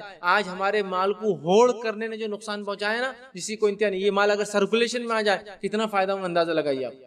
مال سرکولیشن میں آنے کا کیا فائدہ ہوتا ہے؟ مال نکلتا ہے، غریبوں کے پاس جاتا ہے، غریب جاتا ہے مارکیٹ میں خرچ کرتا ہے، مارکیٹ میں خرچ کرتا ہے شاپ کیپر، مطلب جو بیچنے والے وہ سامان بیچتے ہیں، بیچنے والے کا فائدہ ہوتا ہے، بیچنے والا جس سے خریدتا ہے اس کا فائدہ ہوتا ہے، کمپنیاں جو مینوفیکچر کرتی ہے اس کا فائدہ ہوتا ہے، کسان وغیرہ جو اس کا را مٹیریل تیار کرتے ہیں ان کا فائدہ ہوتا ہے، پورا ایک سسٹم چلنے لگ جاتا ہے۔ اور مال جمع کرنے میں سسٹم جو ہے کھنچ کے چلتا ہے۔ آج ہم جس سسٹم میں ہم چل رہے ہیں، جس میں سود خوری ہے، یہ سسٹم یاد رکھیے کہ ایسا جیم سسٹم ہے جس کو کہوں گا ایک گاڑی کا ایسا انجن ہے جس میں آئل ہی نہیں ہے، کتنے مشکل سے چلتا ہے نا، اور پوری پارٹس ایک دوسرے سے پورے فرکشن کرتے ہوئے چلتے ہیں۔ آئل ہونے سے کیا ہوتا ہے؟ اسموتھ۔ یہی ہو رہا ہے آج مارکیٹ میں، جتنا سامان لیا جا رہا ہے ادھار کے اعتبار سے اتنا لوٹانے کے لیے کیپیسٹی نہیں، چونکہ مارکیٹ میں اتنا پیسہ ہی نہیں ہے کہ ادھار لوٹا سکے لوگ۔ سمجھ رہے ہیں بات؟ مطلب لوگ ادھار لے رہے ہیں آپ سے، سمجھ لیجیے مارکیٹ میں سرکولیشن میں 100 روپے ہے، سمجھ لیجیے آپ، تو ادھار کا معاملہ یہ ہے کہ 110 120 150 تک جا رہا ہے۔ تو کبھی بھی اگر سب لوگ سچے دل سے بھی لوٹانا چاہے تو 50 روپے ڈیفیسٹ ہی رہنے والے، اس لیے کہ وہ مارکیٹ میں ہے ہی نہیں۔ یہ سودی اکنامی کی دین ہے، کیونکہ اس کے اندر ڈیجیٹل کرنسی چلتی ہے، تو چیزیں تو لی گئی ڈیجیٹل کرنسی میں، ریٹرن تو کرنا ہے ریئل کرنسی میں، تو ریئل کرنسی ہوتی ہی نہیں اتنی جتنی لوٹانا ہے، تو ڈوبنا تو اس سسٹم کا پارٹ ہی ہوتا ہے ہمیشہ، سمجھ رہے ہیں؟ ڈوبنا اس سسٹم کا پارٹ ہوتا ہے، اور اس کو فریکشنل ریزرو بولتے ہیں، جس میں ہوتا یہ ہے کہ اگر آپ کے پاس 100 روپے تو آپ 1000 روپے تک کا لون دے سکتے ہیں، فریکشنل ریزرو، سمجھ رہا؟ ایک بینک کے اندر اگر 10 روپے کا ایسٹ ہے تو وہ 100 روپیز کا لون ایشو کرتا ہے، مطلب 90% تو اس کے پاس کبھی ہوتا ہی نہیں، فریکشنل ریزرو بولتے ہیں، سمجھ رہا؟ لیکن یہ سسٹم اگر دنیا کے بینکوں کو چھوڑ کر کسی اور چیز میں لگایا جائے اس کو فراڈ بولا جائے گا، کہ ایک بکری میرے پاس ہے لیکن میں بیچتا ہوں 10 بکریاں، آپ بولیں گے فراڈ کیا، 10 میں سے 9 بکریوں کی فوٹو اور ایک اصلی بکری بیچتا ہوں، آپ بولیں گے فراڈ ہے۔ مٹھائی کی دکان والا اگر کہے کہ 1 کلو 10 کلو مٹھائی چاہیے تو 1 کلو اوریجنل 9 کلو کی فوٹواں دے دیتا ہوں، دیکھ لو، بتا لو، رکھ لو، شادی میں لے آ کے کھاتے کہاں ہیں، کھلاؤ ڈبے میں، تو آپ کہیں گے فراڈ ہے۔ لیکن ہمارے بینکنگ میں یہ فراڈ بالکل لیگلائزڈ ہے، اس کو بولتے ہیں فریکشنل ریزرو۔ بہرحال تو اللہ کے رسول صلی اللہ علیہ وسلم دیکھیے صدقے کو رکھنا پسند نہیں کرتے، چونکہ سرکولیشن میں آنا منی کا بہت زیادہ امپورٹنٹ ہے۔ آئیے آگے بڑھتے ہیں، نبی اکرم صلی اللہ علیہ وسلم زندگی سے دوسرا واقعہ دیکھتے ہیں۔ واقعہ یوں ہے کہ ایک دفعہ جو ہے رئیس فدق نے آپ صلی اللہ علیہ وسلم کی خدمت میں 4 اونٹ غلہ بھیجا۔ نبی اکرم صلی اللہ علیہ وسلم نے جب 4 اونٹ غلہ پہنچا، بلال سے کہا بلال بانٹو، بلال بانٹو۔ بلال گئے بانٹنا شروع کیا، ان کو بانٹو، ان کو بانٹو، ان کو بانٹ، سب کو بانٹ دیا۔ اس کے بعد بلال آیا کہ اللہ کے رسول سب لوگوں کو دے دیا، چونکہ لوگ بھی ایسے نہیں تھے جو جتنا ملے لے لے۔ یہ 4 اونٹ کی بات ہے، ہمارے پاس تو 400 اونٹ بھی لا لینا ہمارے شہر میں تو وہ ہم کو بھی نہیں پورنے والے، ہم جیسے لوگوں کو مالدار، چونکہ ہمارے پاس لینے کا مزاج ہے۔ صحابہ کو پتا تھا اگر کسی کے پاس کھانے کو نہیں ہے تو مانگ سکتا، لیکن کتنے دن کا، کتنے وقت کا، صرف 1 دن کا جو ہے کھانا مانگ سکتا، دوسرے دن کی تیاری نہیں کر سکتا، تو انہوں نے لے لیا۔ 4 اونٹ غلہ آیا، آپ نے بانٹنے لگایا مسکینوں میں، لوگوں نے لیا۔ بلال رضی اللہ عنہ کہ اللہ کے رسول بڑھ گیا لیکن ابھی غلہ باقی ہے، میں نے جتنوں کو بانٹنا تھا بڑھ گیا، اب لینے کے لیے کوئی ریڈی نہیں ہے، کیونکہ صحابہ نے رات کا انتظام ہو گیا تھا، ان کو کل کے لیے نہیں چاہیے تھا، کل کا کل دیکھا جائے گا۔ تو اللہ کے رسول صلی اللہ علیہ وسلم فرمایا اگر یہ غلہ نہیں بٹیں گا تو میں گھر نہیں جا سکتا، چونکہ آپ جمع کرنے کے قائل نہیں۔ روایت میں آتا اللہ کے رسول رات بھر مسجد نبوی میں سوئے، گھر نہیں گئے، کہا نہیں میں جمع کر کے نہیں۔ فجر کے بعد بیٹھے، بلال رضی اللہ عنہ خوشی خوشی آئے، کہ اللہ کے رسول مبارک ہو، غریب مل گئے، غلہ بڑھ گیا، تو آپ خوش ہوئے، کہا کہ بہت اچھا، آپ جو کچھ باقی رہ گیا تھا تقسیم ہو گیا، آپ نے یہ سن کر اللہ کا شکر ادا کیا اور اٹھ کر گھر تشریف۔ یہ فیاضی تھی، یہ توکل تھا ابو داؤد کی، کہ آپ نے وہ 4 اونٹ جب تک تقسیم نہیں کیے گھر بھی نہیں گیا۔ اندازہ لگا لینے والے بھی کیسے تھے اور دینے والے بھی کیسے تھے، کہ حضرت بلال کہہ رہے اللہ کا رسول خوش ہو جائیے، مال خرچ ہو گیا، اگر کوئی مجھے خبر آ کے دے خوش ہو جائیے، آپ کی وہ چیز تھی تقسیم کر دیا میں نے، تو لوگ آپ خوشی تو نہیں، ٹھیک ہے بہرحال میں نے بولا تھا تو ٹھیک، خوشی جیسی کوئی چیز تو محسوس نہیں، چونکہ گیا۔ لیکن اللہ کے رسول صلی اللہ علیہ وسلم جانتے تھے ریئل انویسٹمنٹ یہی ہے، جو گیا وہی بچ گیا۔ حدیث کے الفاظ ہیں، اللہ کے رسول صلی اللہ علیہ وسلم نے ایک بکری ذبح کی، بکری ذبح کر کے ماں عائشہ سے کہا لوگوں کو تقسیم کرو، انہوں نے کیا سب کر دیا۔ اللہ کے رسول صلی اللہ علیہ وسلم شام میں آئے، کہا کچھ باقی ہے؟ ماں عائشہ نے کہا اللہ کے رسول سے بکری کا سامنے کا ایک حصہ پیر کا جو اللہ کے رسول کو پسند تھا اتنا باقی ہے، تو نبی اکرم صلی اللہ علیہ وسلم نے کہا اتنا بچ گیا، باقی سب باقی ہے۔ میں عائشہ فرما رہی اتنا باقی ہے، وہ کہہ رہے اتنا باقی نہیں ہے، جو گیا وہ سب باقی ہے، یہ اتنا بچ گیا اپنے پاس، کیونکہ وہ کہاں ملنے والا ہے، وہ آخرت میں ملنے والا تھا، ریئل انویسٹمنٹ میں لگ گیا، وہ باقی ہے، اتنا بچ گیا، وہ باقی ہے۔ سمجھ رہے آپ؟ تو اصل وہ تھا جو گیا وہ باقی ہے، آپ سے فرما رہے میں عائشہ کہہ رہی اتنا باقی، آپ کہہ رہے نہیں وہ جو گیا وہ باقی ہے، یہ بچا ہوا ہے، ہم نے کھا لیا تو ہمارا ہو گیا نا، لیکن جب دیا تو اس کا بدلہ ملنے والا ہے۔ ٹھیک ہے، آئیے اسی طرح آگے بڑھتے ہیں۔ نبی اکرم صلی اللہ علیہ وسلم چیزوں کو جمع کرنے سے نفرت کرتے تھے، سوائے اس کی کہ اگر کوئی قرض ہوتا تو اس کے لیے کچھ چیزیں جمع کر لیتے لوٹانے کے، سوائے اس کی کہ اپنے بیویوں کے لیے 1 سال کا اناج رکھ دیتے تھے، اس کے علاوہ آپ نے رکھنا چیزوں کو پسند نہیں کیا۔ یہاں تک آپ نے فرمایا میں تو نہیں چاہتا ہوں کسی دینار کو 3 دن سے زیادہ اپنے گھر میں رکھوں، مور دین 3 days کسی دینار پیسے کو آپ نے نہیں رکھا، لیکن اللہ تعالیٰ نے آپ کے توکل، آپ کے یقین، آپ کے بھروسے پر 3 دن کا 4تھے دن آپ کو کچھ نہ کچھ آ ہی جاتا تھا، مل ہی جاتا تھا۔ سمجھ رہے آپ؟ تو یہ فیاضی اس لیے لفظ استعمال ہو رہا ہے، سخاوت اور فیاضی، ڈیرنگ، وہ توکل جو آپ کو آمادہ کرتا ہے کہ اللہ کے نام میں بڑھ چڑھ کر خرچ کرنے کس کا بدلہ ہے اور مجھے ملنا ہے۔ بہرحال آگے ہم بڑھتے ہیں۔ ابو ذر رضی اللہ عنہ فرماتے اور کہتے ہیں کہ ایک بار نبی اکرم صلی اللہ علیہ وسلم کے ساتھ رات کے وقت ایک راستے پر چل رہا تھا، ہمارا رخ جو ہے احد پہاڑ کی طرف تھا، مجھے آپ صلی اللہ علیہ وسلم نے ارشاد فرمایا ابو ذر اگر احد پہاڑ میرے لیے سونا بن جائے تو میں یہ پسند نہیں کروں گا کہ 3 راتیں گزر جائے اور یہ میرے پاس 1 دینار بھی اس کا باقی رہ جائے، البتہ قرض کی ادائیگی کے لیے کچھ میں اٹھا کر رکھوں گا، مطلب اگر میرے پہ قرض ہے تو رکھوں گا، ورنہ میں کچھ نہیں رکھوں گا، سب خرچ کر دوں گا۔ صحیح بخاری کی روایت۔ آئیے ایک اور روایت سنی، ام سلمہ رضی اللہ عنہا فرماتی اور کہتی ہے کہ ایک بار آپ صلی اللہ علیہ وسلم جو ہے گھر میں تشریف لائے، رنجیدہ تھے، غم زدہ تھے، میں نے چہرے سے پہچان کر سبب دریافت کیا اللہ کے رسول کیوں ناراض ہے، کیوں رنجیدہ ہے؟ آپ نے ارشاد فرمایا کل 7 دینار صدقے کے آئے تھے اور میرے بستر پر پڑے رہ گئے، خرچ نہیں ہو سکے۔ 7 دینار رات میں پڑے رہ گئے، آپ پریشان ہو گئے۔ میں نے کہا نا 7 دینار رات میں نکل جاتے ہیں تو 7 دینار بازار میں خرچ ہو جاتے، غریب آدمی تو رکھنے والا نہیں تھا، 7 دینار بازار میں خرچ ہو جاتے تو 7 دینار کی اکنامی بڑھ جاتی، 7 دینار لینے والا ٹرانزیکشن شروع ہو جاتے اور ایک سسٹم چل پڑتا ہے۔ یاد رکھیں یہ بہت امپورٹنٹ ہے اسلام میں، پیسے کو جمع نہیں کرنا اور سسٹم میں لانا، تو بہرحال خرچ کرنے کی یہاں بھی ترغیب دلائی، اور آپ ناراض ہوئے اس 7 دینار پر جو آپ کے پاس صدقے کے بچے رہ گئے۔ آئیے دوسری روایت سنتے ہیں۔ نبی اکرم صلی اللہ علیہ وسلم کی حدیث ہے آپ مرض کے اندر ہیں یا آپ کا آخری بیماری کا وقت ہے، انتقال کا وقت ہے، آپ مرض کے اندر ہے، بیمار ہیں اور بے چین تھے، آپ کی بیماری کیفیت میں آتے، بخار تھا، بے چین تھے، پانی ڈالتے بے ہوش ہو جاتے، بے چین تھے، بیماری کی تکلیف نے نڈھال کر دیا تھا، مگر اس جانکنی مطلب موت سے قریب جو کیفیت ہوتی ہے، اس جانکنی کی حالت میں یاد آتا ہے کہ چند اشرفیاں گھر میں پڑی رہ گئی۔ آپ صلی اللہ علیہ وسلم بیمار ہیں، آخر وقت ہے، لیکن ایک خیال آپ کو آ گیا کہ چند اشرفیاں باقی رہ گئی، اور آپ نے کیا کہا 3 دن سے زیادہ میں پیسہ رکھنا اپنے پاس پسند نہیں کروں گا، تو یاد آ گیا کہ چند اشرفیاں میرے پاس پڑی ہے، گھر میں رہ گئی ہے، حکم دیا انہیں خیرات کر دو۔ کیا محمد صلی اللہ علیہ وسلم اپنے اللہ کریم سے اس حال میں ملے کہ اس کے پیچھے گھر میں کچھ اشرفیاں پڑی رہ گئی؟ کیا اللہ کے رسول صلی اللہ علیہ وسلم اپنے رب سے اس حال میں ملنا پسند نہیں کریں گے کہ ان کے گھر میں کچھ اشرفیاں پڑی ہو؟ آپ نے وہ خرچ کروا، وہ 7 اشرفیاں تھی، 7 آپ نے خرچ کروا۔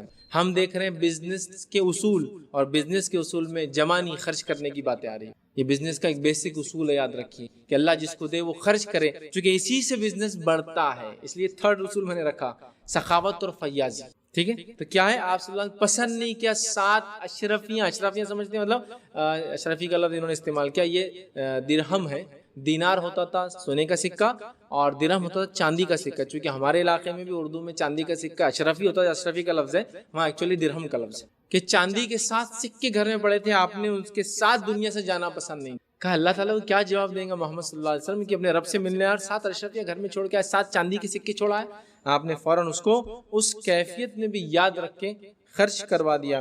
آئیے ایک اور روایت سنیے، ایک دفعہ ایک عورت نے لا کر چادر پیش کی نبی اکرم صلی اللہ علیہ وسلم کو جو آپ کی ضرورت تھی۔ تھوڑی دیر بعد ایک صحابی وہاں آئے کہ اللہ کے رسول صلی اللہ علیہ وسلم یہ چادر مجھے دے دیجیے، آپ یہ تو مجھے چاہیے۔ نبی اکرم صلی اللہ علیہ وسلم مانگا، آپ صلی اللہ علیہ وسلم نے وہ چادر دے دی، جبکہ آپ کو اس کے بچھانے کی ضرورت تھی۔ جب آپ نے وہ چادر دے دی، اس کے بعد لوگوں نے کہا کیسے انسان ہو تم، جانتے ہو اللہ کے رسول نانی کہتے کیوں مانگا؟ وہ صحابی کہتے ہیں مجھے پتا ہے نبی اکرم صلی اللہ علیہ وسلم اس کی ضرورت تھی، لیکن یہ چادر میں نے برکت کے حصول سے مانگی ہے اور میں چاہتا ہوں مروں تو اس میں کفنایا جاؤں۔ یہ بخاری کی روایت، اور میں اس سے پہلے بات رکھ چکا ہوں، تفصیلات کا موقع نہیں ہے۔ انبیاء کے ذات سے متعلق تمام چیز متبرک ہوتی ہے، ان سے تبرکات کا عقیدہ رکھنا بالکل جائز، اور اہل سنت والجماعت اور صحابہ کا یہ عقیدہ تھا۔ عبداللہ صحابی نے اپنے والد عبداللہ بن ابی کے لیے اللہ کے رسول کا شرٹ مانگا، اللہ کے رسول نے اپنا کرتا عطا فرمایا، اور دفنانے کے بعد خبر خود کے کرتا اسے پہنایا گیا تاکہ اسے عذاب نہ ہو، لیکن اس سے کوئی فائدہ اس کو نہیں ہوگا۔ لیکن اللہ کے رسول نے اپنے صحابی کا دل رکھنے وہ دے دیا۔ خالد بن ولید رضی اللہ عنہ کے پاس نبی اکرم صلی اللہ علیہ وسلم کے بال تھے جو ہمیشہ آپ جنگوں میں اپنے ساتھ رکھتے ہیں۔ انبیاء کی ذات متبرک، ان سے متعلق چیزیں متبرک، چادر، کٹورا، آپ نے پیالہ جس سے پانی پیا، جوتے جو آپ نے استعمال کیے، تلواریں اور تمام چیزیں جو آپ کے جسم سے لگی متبرک ہے۔ آپ کا پسینہ آتا، صحابہ اس کو مل لیتے، اس میں خوشبو ہوا کرتی، آپ وضو کرتے، صحابہ وضو کا پانی لے لیتے۔ انبیاء کی ذات سے متعلق چیزیں متبرک ہیں، اس کے علاوہ کسی کے نہیں یاد رکھی، یہ ہمارا عقیدہ ہے، یہ بات یاد رکھ لے، ورنہ کوئی آج کے لوگوں کے ساتھ کرے غلط۔ تو یہ صحابی نے چادر مانگ لی، لیکن اللہ کے رسول کو ضرورت ہونے پہ چادر دی۔ یہ نقطہ میں بتانا چاہ رہا تھا۔ آج اگر میری ضرورت کی نہیں، کل آنے والی ضرورت، سال بھر آنے والی ضرورت، بچہ 18 سال کا ہوں گا تو آنے والی ضرورت کے لیے میں ابھی کی ضرورت مند کو بولتا ہوں بھائی ابھی آپ کو نہیں دے سکتا۔ گھر میں سگے بھائی ہے، گھر میں ایسے لوگ ہیں جو مستحقین آپ کے رشتہ دار ہیں، ان کو آج ضرورت ہے اس پیسے کی، آپ کہتے نہیں 18 سال بعد بچہ بڑا ہوں گا نا اس کے لیے ابھی میں رکھ رہا ہوں اٹھا۔ سبحان اللہ، آپ خرچ تو کر کے دیکھیں اللہ تعالیٰ کیسے لوٹاتا ہے، اس کو محسوس کریں گے اپنی زندگی میں آپ۔ آئیے آگے بڑھتے ہیں۔ یہ بخاری کی روایت تھی چادر والی جو میں نے رکھی۔ فاطمہ رضی اللہ عنہا نبی اکرم صلی اللہ علیہ وسلم کتنی محبت کرتے ہم سب جانتے ہیں، ٹھیک ہے، اور فاطمہ رضی اللہ عنہا کے تعلق سے ہم کو تمام تفصیلات معلوم، آپ کی محبت، یہ آتی تو آپ کیسے استقبال کرتے، کھڑے ہو کے استقبال کرتے، سلام کرتے، تمام چیزیں معلوم ہیں۔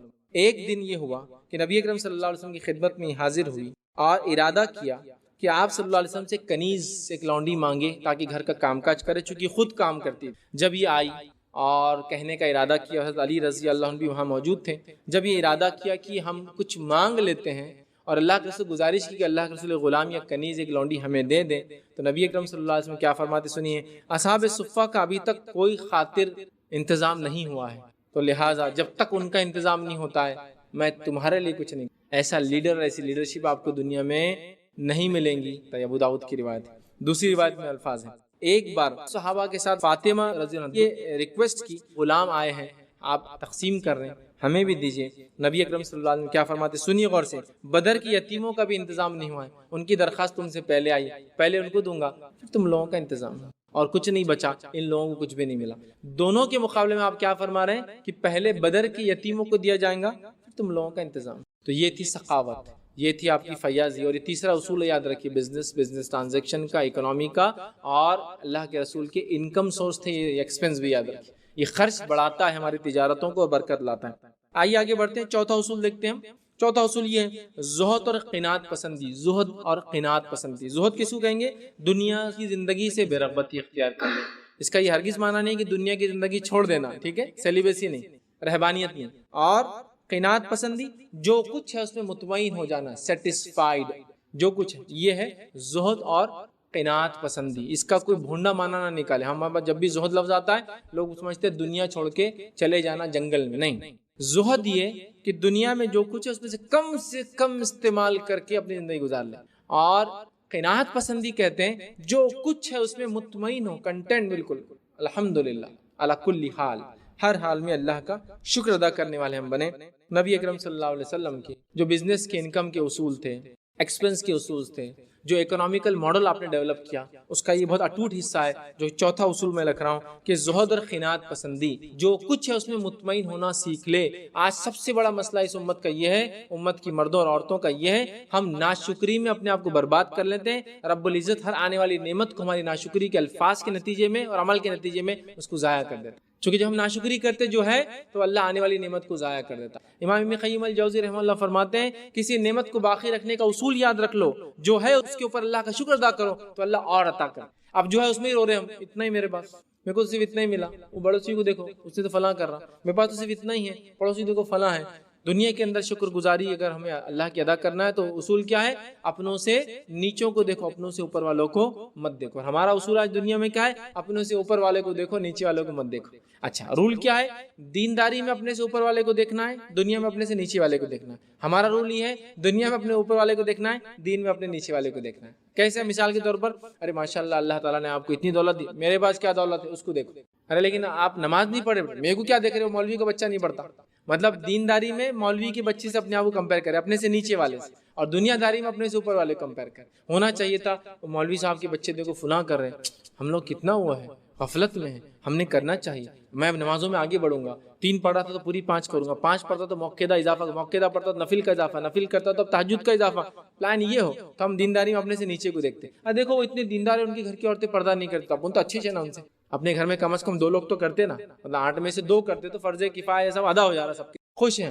تو دنیا میں اپنے سے نیچوں کو دیکھو، شکر کا مادہ آئیں گا، اور دین میں اپنے سے اوپر والوں کو دیکھو تو اپنے آپ کو حقیر سمجھ کے ہم بولیں گے ہمیشہ پیچھے جا رہا ہوں۔ سمجھ رہا؟ تو زہد اور قناعت پسندی بہت اہم چیز ہے، یاد رکھیے۔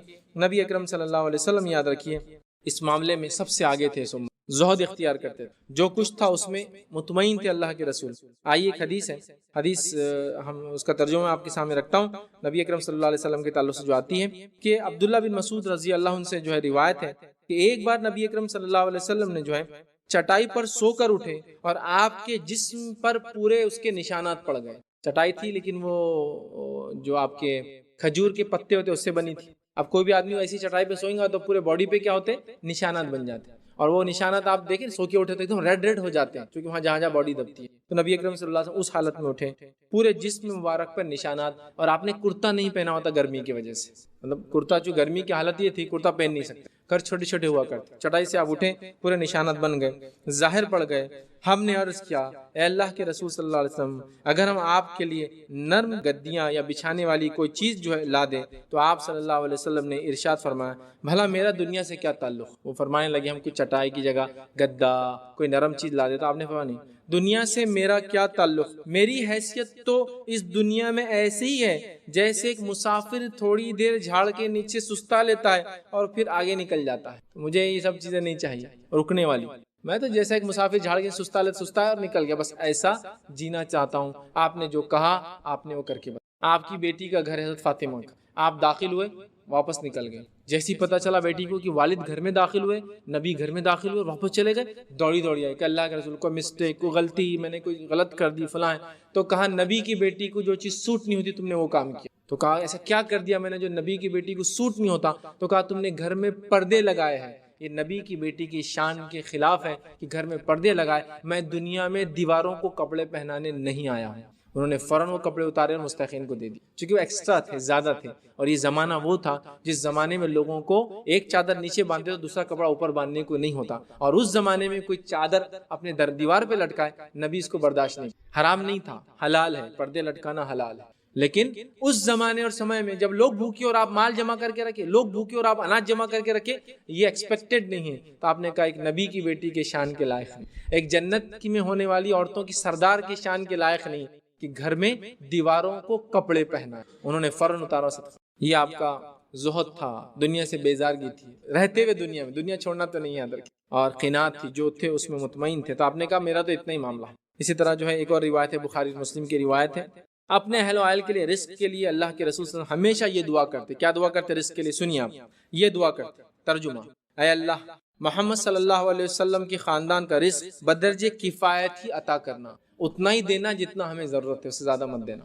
ہماری دعا کیا ہوتی ہے؟ اللہ یہ بھی دے دے، اس کا بھی دے دے، اس کا بھی دے دے، وہ بھی دے دے، وہ ریزرو بینک میرے پاس آ جائے، فلاں آ جائے۔ آپ سے دعا کرتے ہیں اللہ مجھے اور میرے خاندان کو اتنا ہی دینا جتنی ضرورت ہے، چونکہ دنیا میں یہ زہد آخرت میں مقامات اور درجے بلند ہونے کی وجہ بننے والا۔ حدیث کے الفاظ ہے نا، ایک آدمی اچھے کپڑے پہن سکتا ہے لیکن وہ اللہ کی خاطر نہیں پہنتا ہے تو اللہ تعالیٰ روز قیامت اس کو جنت کا جوڑا پہنائے۔ استطاعت ہونے کے بعد، غریب کو تو پھر ویسے ہی رہنا ہے، لیکن استطاعت ہے پھر بھی ایک آدمی سادہ رہتا ہے تو اس کا بدلہ جنت میں اس کو ایک اللہ تعالیٰ لباس پہنائے گا، اور لباس اتنا قیمتی ہوگا جو دنیا وما فیہا، دنیا اس میں جو کچھ اس سے زیادہ کاسٹلی ہوگا، ایک شرٹ جو لباس اللہ پہنائے گا، کیونکہ اس نے دنیا میں اللہ کے لیے سادگی اختیار کی اور وہ پیسہ کہیں اور لگایا۔ بہرحال آگے ہم بڑھتے ہیں۔ ایک اور روایت سنیے، اللہ کے رسول صلی اللہ علیہ وسلم کیا دعا دیتے اپنے گھر والوں کو، اور کہتے تھے اللہم لا عیشہ الا عیش الآخرہ۔ آپ فرماتے اے اللہ کریم، جو ہے زندگی تو آخرت کی ہی زندگی ہے، دنیا کی زندگی کچھ نہیں، زندگی تو آخر زندگی۔ کیا ہے حدیث؟ اللہم لا عیشہ، اے اللہ دنیا میں کوئی عیش نہیں۔ عیش سمجھتے ہیں آپ؟ جس کو عام زبان میں آج کل ہم بولتے ہیں عیش کر رہے ہیں، انجوائے کر رہے ہیں۔ آپ سے فرما رہے کوئی دنیا میں عیش نہیں، انجوائمنٹ نہیں، سوائے آخرت۔ دنیا کی عیش اور عشرت کو آپ نے خود ترک کیا حلال ہونے کے باوجود، یہ بڑی بات ہے اور یہ بہت اہم اصول ہے، یاد رکھیں۔ اس لیے کہ ایک آدمی، 2 آدمی، 10 آدمی اور 100 آدمی اگر یہ طرز اختیار کر لے تو کتنے کم پیسے میں سوسائٹی اور سماج چلنے لگیں گا، ذرا سوچیے آپ، ذرا اس پر غور کیجیے۔ اور ہمارے اخراجات، زہد تو بہت دور کی بات، ہم نے جس طرح سے سسٹم بنا لیا، میں بار بار یہ ایگزامپل دیتا ہوں، آج ایگزامپل کو صرف دہراتا ہوں چونکہ اکنامی کی بات چل رہی ہے، فائنانس کی بات چل رہی ہے۔ آئیے ایک مثال لے لیجیے۔ مثال یہ کہ ایک فضول خرچی کا ہمارا عالم کیا ہے؟ ایک شہر میں 1 لاکھ ایسے لڑکے جن کے نکاح ہونا ہے اور 1 لاکھ لڑکیاں ایسی جن کے نکاح ہونا ہے۔ دونوں پلان کرتے ہیں کہ ہر آدمی اپنی شادی میں 1 لاکھ روپیہ خرچ کرے گا۔ سمجھ رہے آپ؟ تو مطلب ایک شادی میں 2 لاکھ خرچ ہوگا، ولیمے کا 1 لاکھ اور شادی کا 1 لاکھ، یہ کم سے کم بول رہا ہوں میں، ٹھیک ہے؟ اب 1 لاکھ جوڑوں کی شادی ہونے والی اور دونوں خرچ کرنے والے شادی والی، مطلب 2 لاکھ روپے خرچ ہونے والا ہے۔ یہ 2 لاکھ کو 1 لاکھ سے ملٹیپلائی کیجئے، کتنے بلین روپیز ہوتا ہے، کتنے ٹریلین روپیز ہوتا ہے، حساب لگا لیجیے۔ اتنا پیسہ تو ہم صرف شادیوں میں فالتو خرچ کرنے والے۔ یہ پیسے کو اگر صحیح جگہ سرکولیٹ کیا جائے، اللہ کے رسول صلی اللہ علیہ وسلم 7 اشرفیاں رکھنا پسند نہیں کر رہے ہیں، 1 دینار بھول گئے تو آپ نماز کے فوراً بعد جا کے دیکھ کر آتے ہیں۔ اگر یہ پیسہ صحیح جگہ سرکولیٹ ہو، چونکہ جمع ہوتا ہے نا بچوں کے 18 سال ہونے تک، صحیح جگہ سرکولیٹ ہو تو مسلمانوں کی اور کنٹری کی اکنامی کہاں چل جائیں گے آپ اندازہ لگا لیجیے۔ لیکن ہوڑ کرنے کا خرچ کرنا، ہمیں لگتا ہے اس سے سسٹم اکنامی ڈاؤن ہو جائیں گے، اس سے اکنامی بڑھتی ہے بھائی۔ اس کو بہرحال کسی اینیمیٹڈ فارم میں آپ دیکھیں، کسی کی اسپیچ میں تو سمجھ میں آئے گا کیسے اکنامی بڑھتی ہے خرچ کرنے سے اور کیسے بوسٹ ہوتی ہے، چونکہ کوئی غریب نہیں بچتا ہے سماج میں، ہر کوئی دینے والا بن جاتا ہے۔ مدینے کا ایک زمانہ یہ حال ہو گیا تھا کہ ایک صاحب نے، جو بغداد کے رہنے والے تھے، نیت کی کہ میں مدینہ آ کر مدینے کے سب سے غریب انسان کو 10,000 درہم صدقہ کروں گا۔ وہ مدینہ آتے ہیں، مدینے میں زیارت کرنے کے بعد وہ 10,000 کی جو نیت تھی وہ نیت کرنے پوری جاتے ہیں، لوگوں سے پوچھتے ہیں کہ بھائی 10,000 کی میری نظر ہے، منت ہے، مجھے دینا ہے مدینے کے سب سے غریب انسان، کس کو دوں؟ تو لوگ نشاندہی کرتے ہیں، یہاں جاؤ یہاں جاؤ، تو ایک گلی مل جاتی ہے لاسٹ، اس گلی میں جاتے گھر پہ دستک دیتے اور کہتے یہ لیجئے 10,000 درہم، اس لیے کہ میرے ماموں نے نظر مانگی تھی کہ 10,000 درہم میں مدینے کے سب سے غریب انسان کو دوں گا، تو مجھے لوگوں نے بتایا آپ سب سے غریب ہے لہٰذا یہ آپ کے لیے۔ وہ پڑوسی، وہ انسان بولتا ہے میں سب سے غریب نہیں ہوں، میرا پڑوسی سب سے غریب ہے، اس کو دے دیجیے۔ وہ پڑوسی کے پاس جاتا ہے، اس کو یہ بات بولتا ہے، تو پڑوسی بولتا ہے تم کو کیسے معلوم میں سب سے غریب ہوں؟ تو کہا تمہارے پڑوسی نے کہا تم سب سے غریب ہے، تو اس نے کہا وہ اور میں دونوں برابر ہے لہٰذا آدھا آدھا بانٹ دی جاتی، تو 5,000 ان کو اور 5,000 ان کو۔ یہ دنیا نے دیکھا یہ زمانہ۔ اب اسی مثال کو میں اپنی زندگی میں لاگو کرتا ہوں۔ چلیے میں نے نیت، آپ نے نیت کی، میں کیا کوئی نیت، چلو آپ نے نیت کی 10,000 روپئے خرچ کرنے کی میرے شہر میں آ گئے، اور آپ نے میرے سے پوچھ لیا اتفاق سے کہ بھائی ایسا ایسا مسئلہ 10 کس کو، تو وہ سب سے پہلا غریب جو اس کا مستحق ہوں گا وہ میں ہی رہوں گا۔ نشاندہی تو سیکنڈ ہے بھائی، وہ سب سے بڑا غریب جو ہوں گا وہ میں ہی ہوں گا۔ غور کیجئے اس واقعے پر، نشاندہی پوچھ رہا ہے عوام میں کس کو دوں، نشاندہی کی جا رہی ہم غریب نہیں اس کو دو۔ وہ وہاں جاتا ہے، وہ غریب بولتا میں غریب نہیں، پڑوسی غریب ہے، پڑوسی بولتا میں نہیں یہ غریب ہے، دونوں پھر برابر نکلتے ہیں، دونوں کو آدھا دیا جاتا ہے۔ آپ تصور نہیں کر سکتے، میں کہہ رہا ہوں 10,000 روپے، وہ تو 10,000 چاندی کے 4 گرام کا ایک سکہ جو درہم بولتے وہ تھا۔ یہاں تو ہم 10,000 روپئے کرنسی میں نہیں کر سکتے، چونکہ وہ سب سے بڑا غریب جس سے آپ پوچھیں گے اگر میں رہوں گا پہلا تو میں ہی مستحق بن جاؤں گا اس کہ ہاں بالکل میں مستحق ہوں، دکھ رہا ہوں پڑوسی کا پین کیا ہے وغیرہ وغیرہ، آپ یہ مجھے دے دیں۔ اب وہ مستحق تو بیچارہ اس تک کوئی پہنچنے والا ہے ہی نہیں۔ تو یہ ہے یاد رکھیے زہد اور قناعت پسندی۔ عمر رضی اللہ عنہ کا ایک واقعہ کہ جب لوگوں میں مال و دولت کی فراوانی دیکھی تو ایک دن کہنے لگے عمر رضی اللہ عنہ، میں نے رسول اللہ صلی اللہ علیہ وسلم کو اس حال میں دیکھا کہ آپ پورا دن بھوکے رہتے ہیں اور آپ کے پاس اتنی مقدار میں ردی کھجور بھی نہ ہوتے جن سے پیٹ بھر لیا جائے۔ ردی کھجور سمجھتے ہیں؟ جو کھجور سوکھ جاتی ہے، استعمال نہیں ہوتی تھی، اور وہ اونٹ کو ڈال دی جاتی تھی، مطلب وہ کھجور کے بیچ پہ کھجور چٹک جاتا تھا سوکھ کر، تو نکالنا ہی مشکل ہوتا، اس کو پانی میں بھگانا پڑتا تھا رات 2 رات، تو جب وہ کور نکلتا تھا اوپر کا بیچ سے ردی کھجور، وہ بھی آپ کے پاس نہیں۔ ایک اور روایت ہے، عبداللہ بن عمر فرماتے ہیں کہ اللہ کے رسول صلی اللہ علیہ وسلم ایک جھاڑ کے نیچے ردی کھجور چن رہے تھے، ردی کھجور جو اونٹوں کو ہم کھلاتے تھے، تو میں نے کہا اللہ کے رسول آپ یہ چن رہے ہیں؟ اللہ کے رسول نے فرمایا کہ کیا تمہیں اس کی ضرورت نہیں محسوس ہوتی؟ انہوں نے کہا اللہ کے رسول مجھے محسوس نہیں، لیکن وہ چھوٹے بچے تھے، یاد رکھیں، اللہ کے رسول فرماتے وہ چن کر گھر لے جاتے، ردی کھجور، سوکھی ہوئی کھجور۔ حضرت عمر فرما رہے ہیں تم لوگ آج مال و دولت میں اتنی عائش کر رہے ہو، اللہ کے رسول کو میں نے دیکھا آپ کے گھر میں ردی کھجور بھی نہیں۔ صحیح مسلم کی یہ روایت۔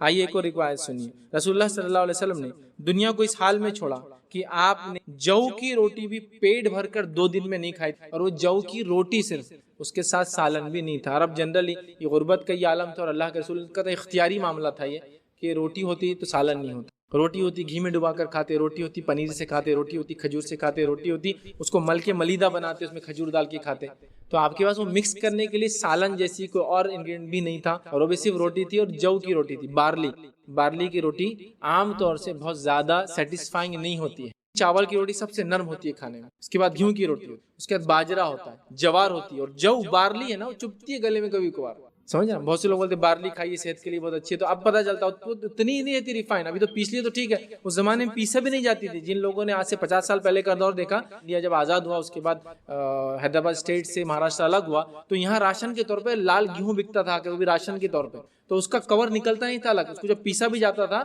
تو روٹیوں کے اندر وہ آتے تھے اور کئی بار چھلکے گلے میں اٹکتے تھے اس کے، تو بارلی وہی ہوتا، لال گیہوں کی قسم بارلی، بہت زیادہ مطلب ایسا نہیں کہ آپ اطمینان سے روٹی نرم بنا کے کڑک بنتی ہے روٹیاں۔ تو یہ آپ کا زہد اور تقوی کا حال تھا، یاد رکھیے۔ یہ ہم سب اکنامیکل ماڈل میں دیکھ رہے ہیں، آپ سوچیں یہاں کیوں آ رہی ہے سب؟ یہ اس لیے کہ ہمیں بھی اگر ایسی اکنامی چاہیے، وہ اکنامی جس میں سب کھاتے ہو، سب خوش رہتے ہو، سب مطمئن ہو، وہ تبھی حاصل ہو سکتی ہے جب یہ قسم کے ماڈلز کو اپنائیں، ورنہ ہم نے جو ماڈل دیکھا اس میں چند لوگ امیر ہو جاتے ہیں اور امیر سے امیر ہوتے ہیں، ساری دنیا غربت میں بھوکی مرتی ہے، چند ملک امیر ہو جاتے ہیں تو ان کا پڑوسی ملک میں لوگ بھوک سے مرتے ہیں۔ یہ ہے ریئل اکنامیکل ماڈل، کیونکہ اللہ کے رسول ہم اسوہ حسنہ دیکھ رہے ہیں، معاشی اسوہ حسنہ، اکنامیکل ماڈل، ٹھیک ہے۔ ایک دوسری ہم روایت دیکھتے ہیں، جس روایت کے الفاظ دیکھیے اس طرح سے ہے کہ عمرو بن حارث رضی اللہ عنہ فرماتے اور کہتے ہیں کہ نبی اکرم صلی اللہ علیہ وسلم نے بوقت انتقال کوئی دینار نہ چھوڑا، نہ درہم چھوڑا، نہ غلام چھوڑا، نہ لونڈی چھوڑی، نہ کوئی قابل ذکر شے چھوڑی، سوائے آپ کی سفید سواری کے، آپ کے ہتھیار کے، اور ایک زمین کا خطہ تھا جو آپ کے انتقال کے بعد آپ نے مسافروں کے لیے صدقہ کر دیا۔ جو روایت کے اندر آتا ہے کہ ایک سواری کا جانور اور ایک خطہ اور ہتھیار، اس کے علاوہ آپ نے کچھ بھی نہیں چھوڑا، یاد رکھیں۔ آپ دنیا میں ان تمام لوگوں کو دیکھیے جنہوں نے دین کے نام پر کام کرنے کا دعویٰ کیا، یہ دنیا سے جا رہے ہیں، ان کی اولادیں کتوں کے جیسا مر رہی ہے صرف جائیداد کے لیے، چونکہ لوگوں نے دین کے نام پہ کمایا۔ یہ ایک لیڈر ہے، مسلمانوں کے رہنما ہیں، انسانیت نے ایسا انسان نہیں دیکھا، یہ دنیا سے جاتا صرف اتنا چھوڑ کر جاتا ہے۔ یہ ریئل سے ایک وہ انسان تھے۔ دنیاوی پیمانوں پہ جانچو نا آپ لوگوں کو، دنیاوی پیمانے بھی ہوتے ہیں نا جانچنے کے، سچا اور جھوٹا۔ آج دنیا میں کتنے لوگ ہیں جنہوں نے دین کے نام پہ ان کے عوام کو کتنا لوٹا کہ وہ بھوک سے مر رہے ہیں اور یہ کھا کھا کر مر رہے ہیں۔ آپ دیکھیے یہ ہے ریئل لیڈر کہ دنیا سے جاتے ہیں کچھ بھی نہیں اتنی چیزوں کے علاوہ، اور اس پہ بھی وصیت کیا ہے کہ انبیاء وارث نہیں بناتے، ان کا جو کچھ ہوتا ہے وہ صدقہ ہو جاتا ہے، امت کا ہوتا ہے، سب بانٹ دیا گیا، سب بانٹ دیا، ہتھیار بانٹ دیے گئے، چیزیں بانٹ دی گئی، زمینہ تقسیم کر دیے گئے، عوام میں اور بیت المال میں کوئی وارثوں کو نہیں ملتا ہے۔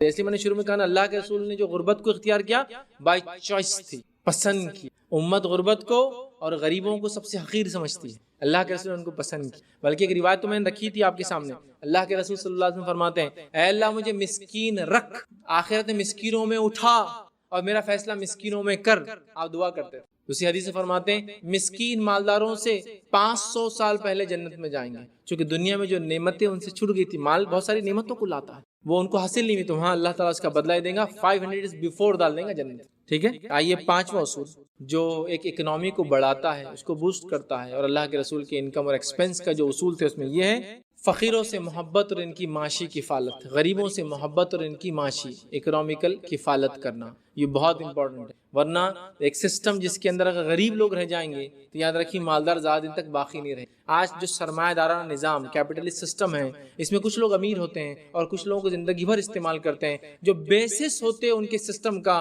ان کو سب سے حقیر سمجھتے ہیں، اور وہ ہے کام کرنے والے مزدور جو ہے یا جس کو کہیں گے فقراء، فقیر اس سماج کے، اور فقیروں سے وہ اپنے آپ کو دور رکھتے ہیں۔ یاد رکھیے اللہ کے رسول صلی اللہ علیہ وسلم نے جو ماڈل بنایا اس ماڈل میں یاد رکھیے فقیروں کا بڑا جس کو کہیں گے رول ہے، ان کے لیے بہت کچھ ہے جو نبی اکرم صلی اللہ علیہ وسلم نے ان کو دینے کی کوشش کی، یاد رکھیے، ٹھیک ہے۔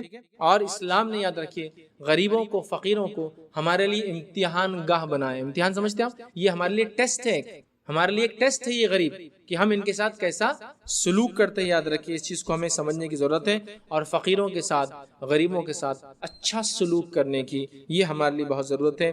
نبی اکرم صلی اللہ علیہ وسلم بہت اچھا سلوک ان لوگوں کے ساتھ کرتے۔ آئیے ایک واقعہ سنیے۔ ایک بار آپ صلی اللہ علیہ وسلم کے ایک غریب صحابی حضرت جابر بن عبداللہ رضی اللہ عنہ نے مدینہ منورہ کے ایک سرمایہ دار یہودی سے قرض لیا، اور سال جو ہے ایک کھجور یا کھجور کے جو پھل تھے وہ آئے نہیں، مطلب انہوں نے جو قرض لیا تھا وہ ادا کرنے کے لیے کوشش کی تو پھل جو تھے وہ ایک سال نہیں آئے۔ انہوں نے کہا اللہ کے رسول، وہ یہودی اب تقاضا کرتا ہے، اب یہ غریب انسان تقاضا کرتا ہے۔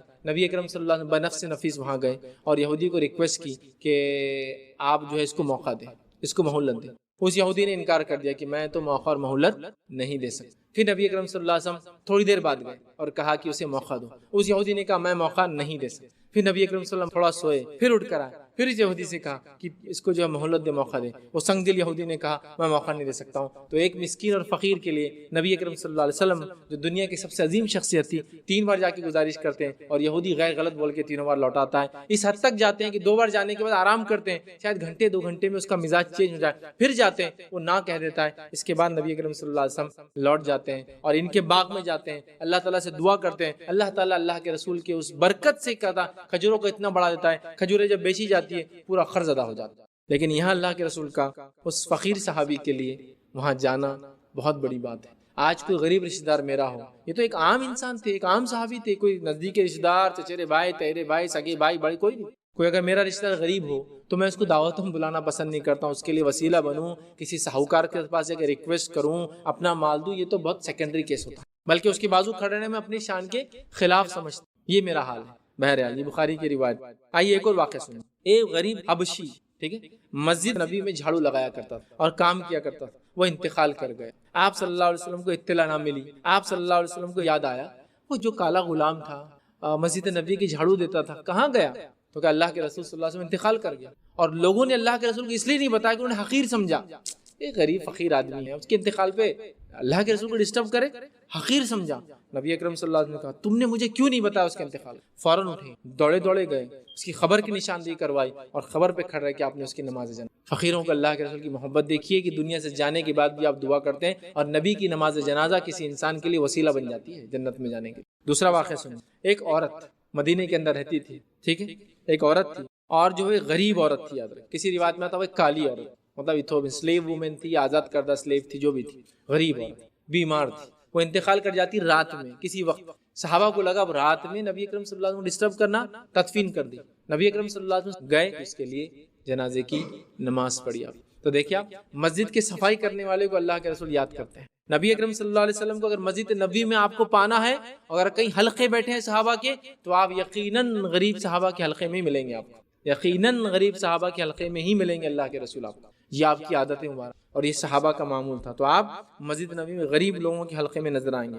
آئیے چھٹا اصول ہم آج دیکھیں گے اکنامیکل ماڈل کے اندر اللہ کے رسول بحیثیت اکنامیکل ماڈل، وہ یہ ہے کہ مہمان نوازی، محتاجوں کی کفالت کرنا، مہمان نوازی کرنا نبی اکرم صلی اللہ علیہ وسلم کا معمول تھا، اور مہمان نوازی اگر مالدار غریبوں کی کرنے لگے تو غریبوں کا بہت سارا معاملہ یوں ہی حل ہو جاتا ہے۔ اللہ کے رسول صلی اللہ علیہ وسلم بہت مہمان نوازی کرتے، اور خاص طور سے مسافروں کی مہمان نوازی کرتے، چونکہ مسافر بہت زیادہ مستحق ہو جاتا ہے، سفر کی وجہ سے مال و دولت کی کبھی کمی ہو جاتی ہے، لوٹ مار کی وجہ سے مسئلہ ہوتا ہے، صحت کا مسئلہ ہوتا ہے، بیماری کا مسئلہ ہوتا ہے، نبی اکرم صلی اللہ علیہ وسلم ان کی جو ہے بہت زیادہ مہمان نوازی کرتے، یاد رکھیں۔ اور ایک دفعہ کا جو واقعہ یوں ملتا ہے کہ ایک کافر مہمان بن کر آیا نبی اکرم صلی اللہ علیہ وسلم کے پاس، اور مہمان نوازی جب میں کہہ رہا ہوں تو اللہ کے رسول مسلمان اور کافر کا ڈیفرنسیشن نہیں کرتے۔ ایک نان مسلم نبی اکرم صلی اللہ علیہ وسلم کے پاس مہمان بن کر آیا، آپ صلی اللہ علیہ وسلم نے ایک بکری کا دودھ اسے پلایا، وہ پی گیا، پھر دوسری بکری کا دودھ پلایا، وہ پی گیا، پھر تیسری بکری کا دودھ پلایا، وہ پی گیا چونکہ بہت بھوکا تھا، اور چوتھی بکری کا دودھ پلایا، وہ پی گیا، اس نے 7 بکریاں تھی آپ کی پوروں کا دودھ پی گیا، اتنا پیا کہ اللہ کے رسول کے گھر والوں کو کچھ دودھ نہیں ملا اس دن، اور نبی اکرم صلی اللہ علیہ وسلم نے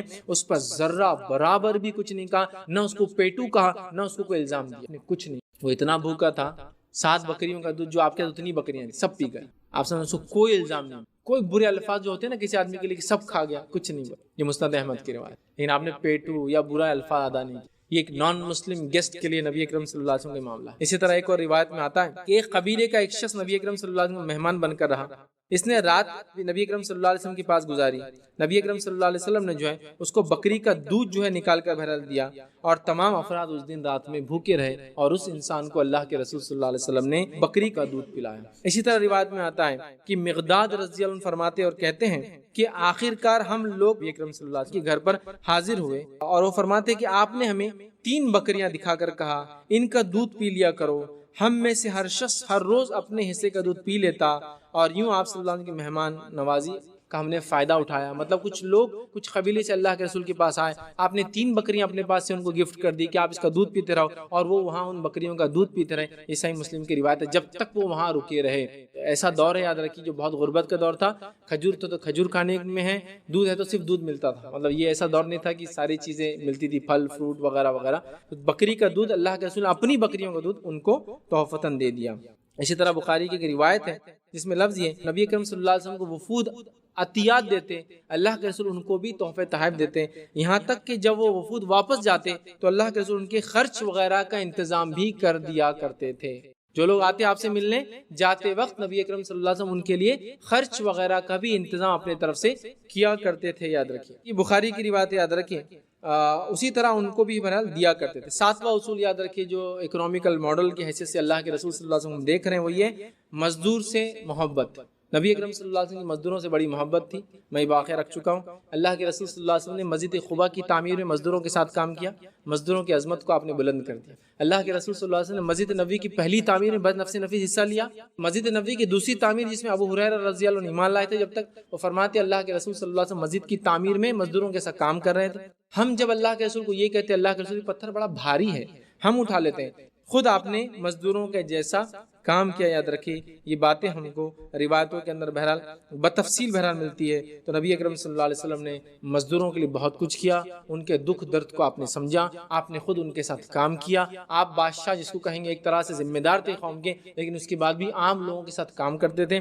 ہمارا حال یہ ہے کہ آج ہم ایسا کچھ بھی نہیں کر سکتے. یاد رکھیے, اللہ کے رسول تو مسجد کی تعمیر میں خود حصہ لے رہے ہیں, سمجھ رہا. تو یہ تو سنت ہوا نا, مزدوری کرنا, مال ڈھونا, اور خاص طور سے مسجد کی تعمیر میں حصہ لینا سنت ہے. ہم میں سے کوئی شخص مسجد کی تعمیر کو دیکھے تو ہم, وہ تو دور, کوئی پتھر ہوگا تو کسی اور کو بولیں گے آ کر ذرا اٹھا کے بازو کر دو. یہاں تو اللہ کے رسول نے ایک مسجد کی 2 بار تعمیر, مسجد نبوی کی پہلی تعمیر اور دوسری تعمیر, اور مسجد قباء کی تعمیر میں بنفس نفیس پتھر اٹھائے.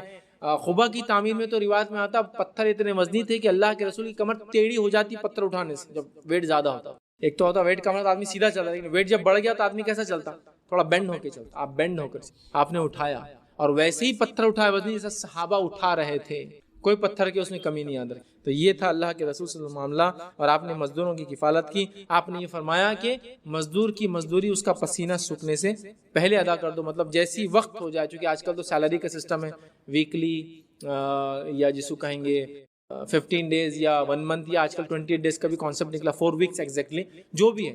تو بہرحال ہوتے ہی دے دینا چاہیے. بڑی اہم چیز ہے, یاد رکھیے, ٹھیک ہے.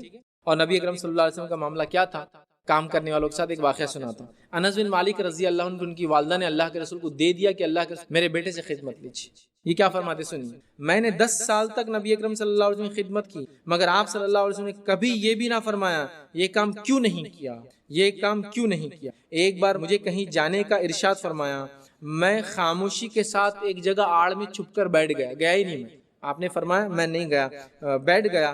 پھر باہر نکل کر آ گیا. نبی اکرم صلی اللہ علیہ وسلم نے پیچھے آ کر میری گردن پر ہاتھ رکھ کر گدگلی کی. ایسا گردن پہ کرتے نا, تھوڑی سی گدگلی کی, چونکہ آپ عمر میں کم بھی تھے, پھر گدگلی کیا اور فرمایا انس اب تو چلے جاؤ. میں نے عرض کیا ٹھیک ہے اب چلے جاتا ہوں. یہ نہیں کیا, ہمارے پاس تو یہ انس تو ایک کام کر رہے ہیں آپ کا, ہم تو اپنے بچے کو ماریں گے گردن پہ. یہاں اللہ کے رسول گدگلی کر رہے ہیں ان کا حضرت مالک کو, کہ وہ کرتے ہیں نا چھوٹے بچے, انس یہ کام کیوں نہیں کیا, اب تو چلے جاؤ. تو کہا اچھا ٹھیک ہے میں اب چلے جاتا ہوں, چونکہ بچوں کا موڈ ہوتا ہے, سوئنگ ہوتے ہیں, مزاج ہوتا ہے, نہیں کرنا مجھے کام نہیں کرنا ہے. اب ان کو سختی کریں گے تو وہ خراب ہے, غلط بات. تو اللہ کے رسول کا مزاج دیکھیے, ایک لڑکا کام کے لیے دیا گیا، وہ کام نہیں کرتا رہا، آپ اس کو جو ہے اس طرح سے مذاق کرتے ہیں، گدگلی کرتے، یاد رکھیے یہ آپ کا معاملہ مزدوروں کے ساتھ تھا۔ 8واں اصول جو دیکھیں گے ہم، ادائیگی قرض کا احساس۔ ایک اکنامیکل سسٹم میں اگر قرض لیا اور دیا نہ جائے تو سسٹم چل نہیں سکتا۔ تو قرض لینا حلال ہے، قرض کو لوٹانے کی نیت رکھنا یہ ضروری اور واجب ہے۔ قرض نہ لوٹانے کی نیت سے قرض لینا ہو تو ڈاکہ ہے، سیدھے سے وہ تو بہت بڑا گناہ ہے، ٹھیک ہے، یہ ضروری ہے۔ لیکن قرض کوئی اچھی چیز اور پسندیدہ چیز نہیں ہے، چونکہ قرض ایک بہت بڑا ذمہ ہے، مرنے کے بعد اگر ادا نہ ہوا تو حساب و کتاب نہیں ہوتا ہے۔ شہید بھی اگر 3 بار شہید ہو کے زندہ ہو جائے تب بھی اگر قرض ادا نہ کیا تو اس کو معافی نہیں ہے۔ اس کو قرض ایک اکنامیکل سسٹم میں اس کا پارٹ ہے، اس کی ضرورت ہے، قرض لینا اور دینا چاہیے۔ قرض لینے والا اس بات کو یاد رکھے کہ مجھے لوٹانا ہے، اگر میں لوٹانے میں کوتاہی کروں گا تو کل قرض دینے والے قرض نہیں دیں گے، جس سے اکنامی کولیپس ہونے کے چانسز بڑھ جاتے ہیں۔ تو دینے والا دے، لینے والا لے، لینے والا لوٹائے، دینے والا لوٹانے والے کو اور دے۔ لیکن ہمارے پاس لوگوں نے قرض لیا اور قرض کو مال غنیمت سمجھنا شروع کر دیا، نتیجتاً کوئی اب قرض دیتا نہیں ہے۔ قرض کی بات کرو تو لوگوں کی آنکھ میں کانٹے کھڑے ہو جاتے ہیں کہ ارے بھائی یہ کیا بول دیا آپ نے، یہ کہاں سے الفاظ نکال دیے، یہ کیا آپ نے بول دیا، کیونکہ قرض ایکویولنٹ ٹو کبھی واپس نہ آنے والا پیسہ۔ تو یہ ہم خود ذمہ دار ہے اکنامی اپنی خراب کریں، چونکہ کوئی بھی ایک اکنامی کے اندر سب لوگ مالدار نہیں ہوتے۔ تو اسلام نے کہا قرض لیا دیا کرو جس سے بزنس چلتا ہے، قرض دینے والا قرض دے گا اس کو اجر ملے گا، قرض لینے والا قرض لے کے بزنس کرے گا، بزنس کر کے انکم کرے گا، انکم کر کے قرض لوٹائے گا، ایک سسٹم ایک اکنامی چلیں گی۔ ہمارے پاس لینے والا دینے کی نیت نہیں رکھ رہا ہے تو دینے والا نے دینا بند کر دیا، یا پھر دینے والا سوچتا ہے میں جمع کر کے رکھوں گا، دوں گا تو اس کو کیوں فائدہ ہو، لہٰذا لینے والے پریشان ہو گئے۔ تو لینے والا کو چاہیے کہ واپس دے اور دینے والے کو چاہیے کہ جو واپس دیتا اس کو دے، چونکہ قرض لیا اور دیا جائے گا تو اکنامی درست رہیں گی۔ مالدار سے مالدار تاجر کو بھی قرض کی ضرورت پڑتی ہے، ایک ساتھ مال اٹھانا ہے تو سستا ملے گا قرض۔ تو قرض کا ایک سسٹم ہو، یاد رکھیے، جو لینے والا اور دینے والا اس کو بہت دھیان سے وہ کریں۔ نبی اکرم صلی اللہ علیہ وسلم نے قرض لیا اور قرض دیا بھی، اور قرض دینے کا آپ کو احساس بھی تھا۔ آپ صلی اللہ علیہ وسلم اکثر قرض لیا لوگوں سے، آپ نے مسلم سے بھی قرض لیا، نان مسلم سے بھی قرض لیا، یاد رکھیے، لیکن وہ قرض حسنہ کو آپ نے ہمیشہ لوٹا، یاد رکھیے۔ آئیے، نبی اکرم صلی اللہ علیہ وسلم نے ذاتی ضرورتوں کے لیے بھی قرض لیا، دوسروں کی کفالت کے لیے بھی قرض لیا، کہ دوسرے کوئی آ گئے آپ نے قرض لے کے ان کو دیا، دونوں کے لیے آپ نے قرض لیا ہے، یاد رکھیے، ٹھیک ہے۔ یہ حدیثوں کے اندر تو اس کی تفصیلات ملتی ہیں۔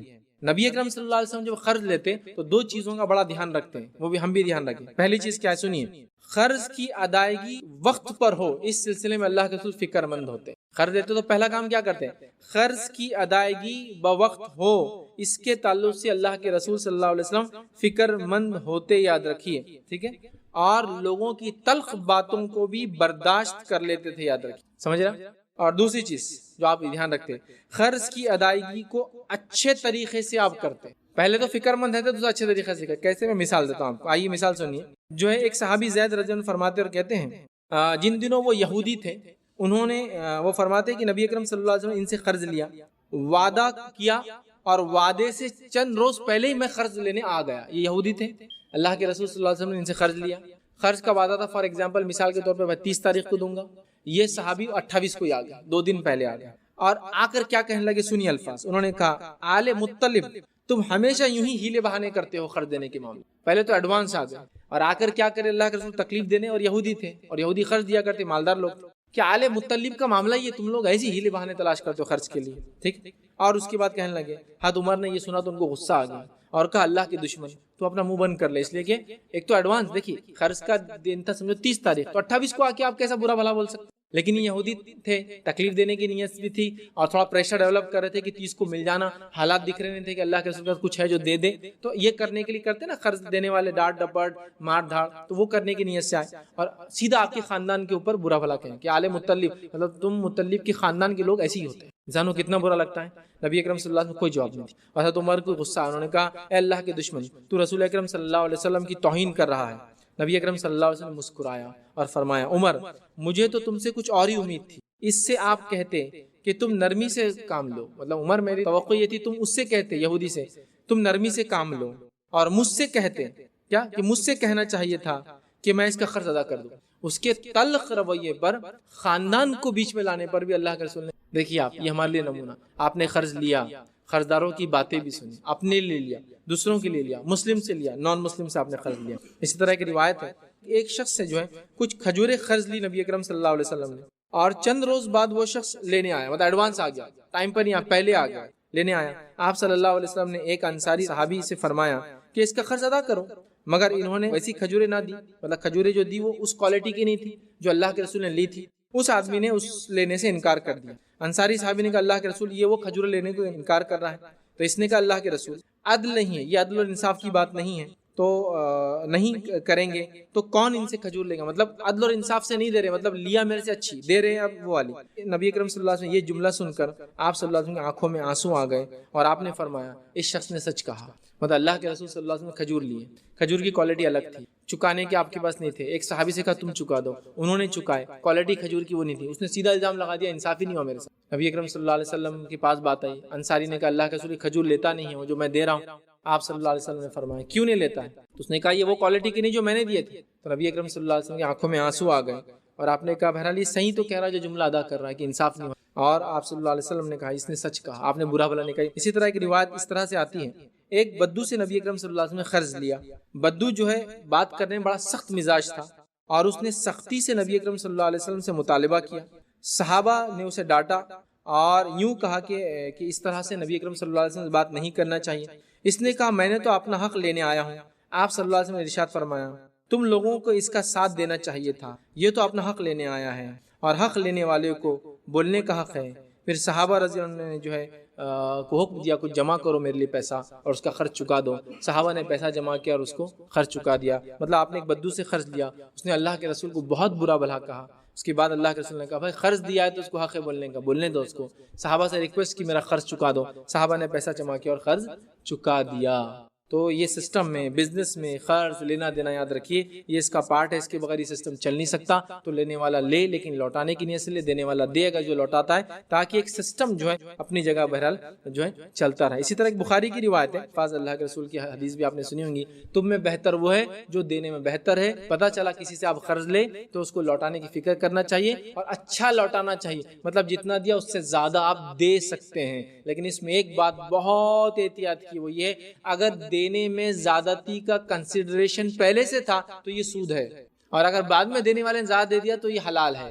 اللہ کے رسول صلی اللہ علیہ وسلم لوٹائے کتنے 4 دینار اور 1 خیرات، کچھ اور کوانٹٹی ہے سکوں کی وہ لوٹائے. پتہ چلا آپ نے کسی سے ادھار لی اور آپ اس سے زیادہ دے رہے جو کہ پہلے کوئی کنسیڈریشن نہیں تھا، تو یہ پھر کیا ہوا؟ حلال ہے. لیکن اب سمجھ لیجئے میں نے آپ سے 10,000 ادھار لیا اور واپس لوٹایا تو میں نے کہا بھائی آپ نے میری مدد کی، میں آپ کو ہدیتاً 500 زیادہ دینا چاہ رہا ہوں، میں نے 10,500 دیا. اب اگلی بار میں آپ سے ادھار لینے آئے تو اب اگر آپ ذہن میں یہ سوچ رہے ہیں اب پھر سے فیض آئے اور پھر سے لے کے زیادہ دیں گے تو یہ سود ہو گیا. آپ بول رہے جلدی دو ان کو 10,000 کا 20 دے چکے، 10 پہ 500 دیے تو 20 پہ 1,000 دیں گے، سمجھ رہا؟ تو پھر سود ہو گیا. اور اگر میں لا کر دے رہا ہوں اور آپ یہ بولے ارے 10 پہ تو آپ نے پہلے کچھ دیے تھے اب کے نہیں دے رہے، یہ سود ہے. لیکن وداؤٹ کنسیڈریشن اگر کوئی لوٹا کے دے اور زیادہ دے تو یہ حلال ہے، یاد رکھیے بات، ٹھیک ہے. اسی طرح جو ہے ادائیگی قرض کے احساس کی اللہ کے رسول صلی اللہ علیہ وسلم کو اتنا زیادہ احساس تھا کہ اللہ کے رسول صلی اللہ علیہ وسلم نے انتقال سے پہلے اعلان کیا کسی کا اگر قرض مجھ پر ہو تو آ کے لے لے. ایک شخص آیا، اس کا کچھ قرض نکلا، آپ نے اس کو چکا دیا. آئیے 90واں پوائنٹ، عاریت کی حفاظت کرنا، مطلب استعمال کی چیز اگر لے تو اس کی حفاظت کرنا.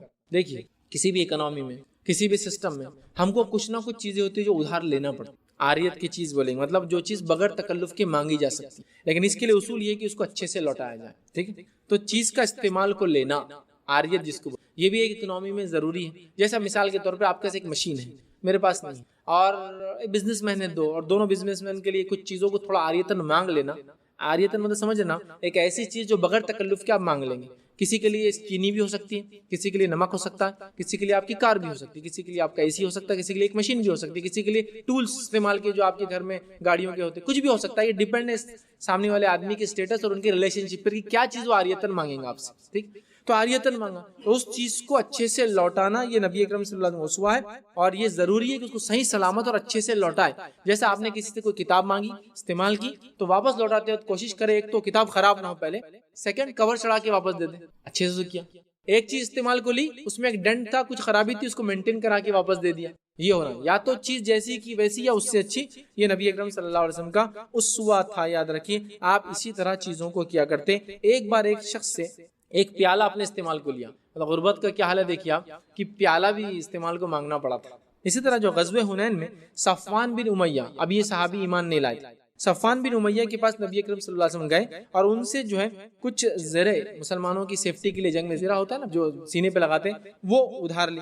کہنے لگے محمد صلی اللہ علیہ وسلم کیا کچھ غضب کا ارادہ رکھتے ہیں جو میرے پاس آئے؟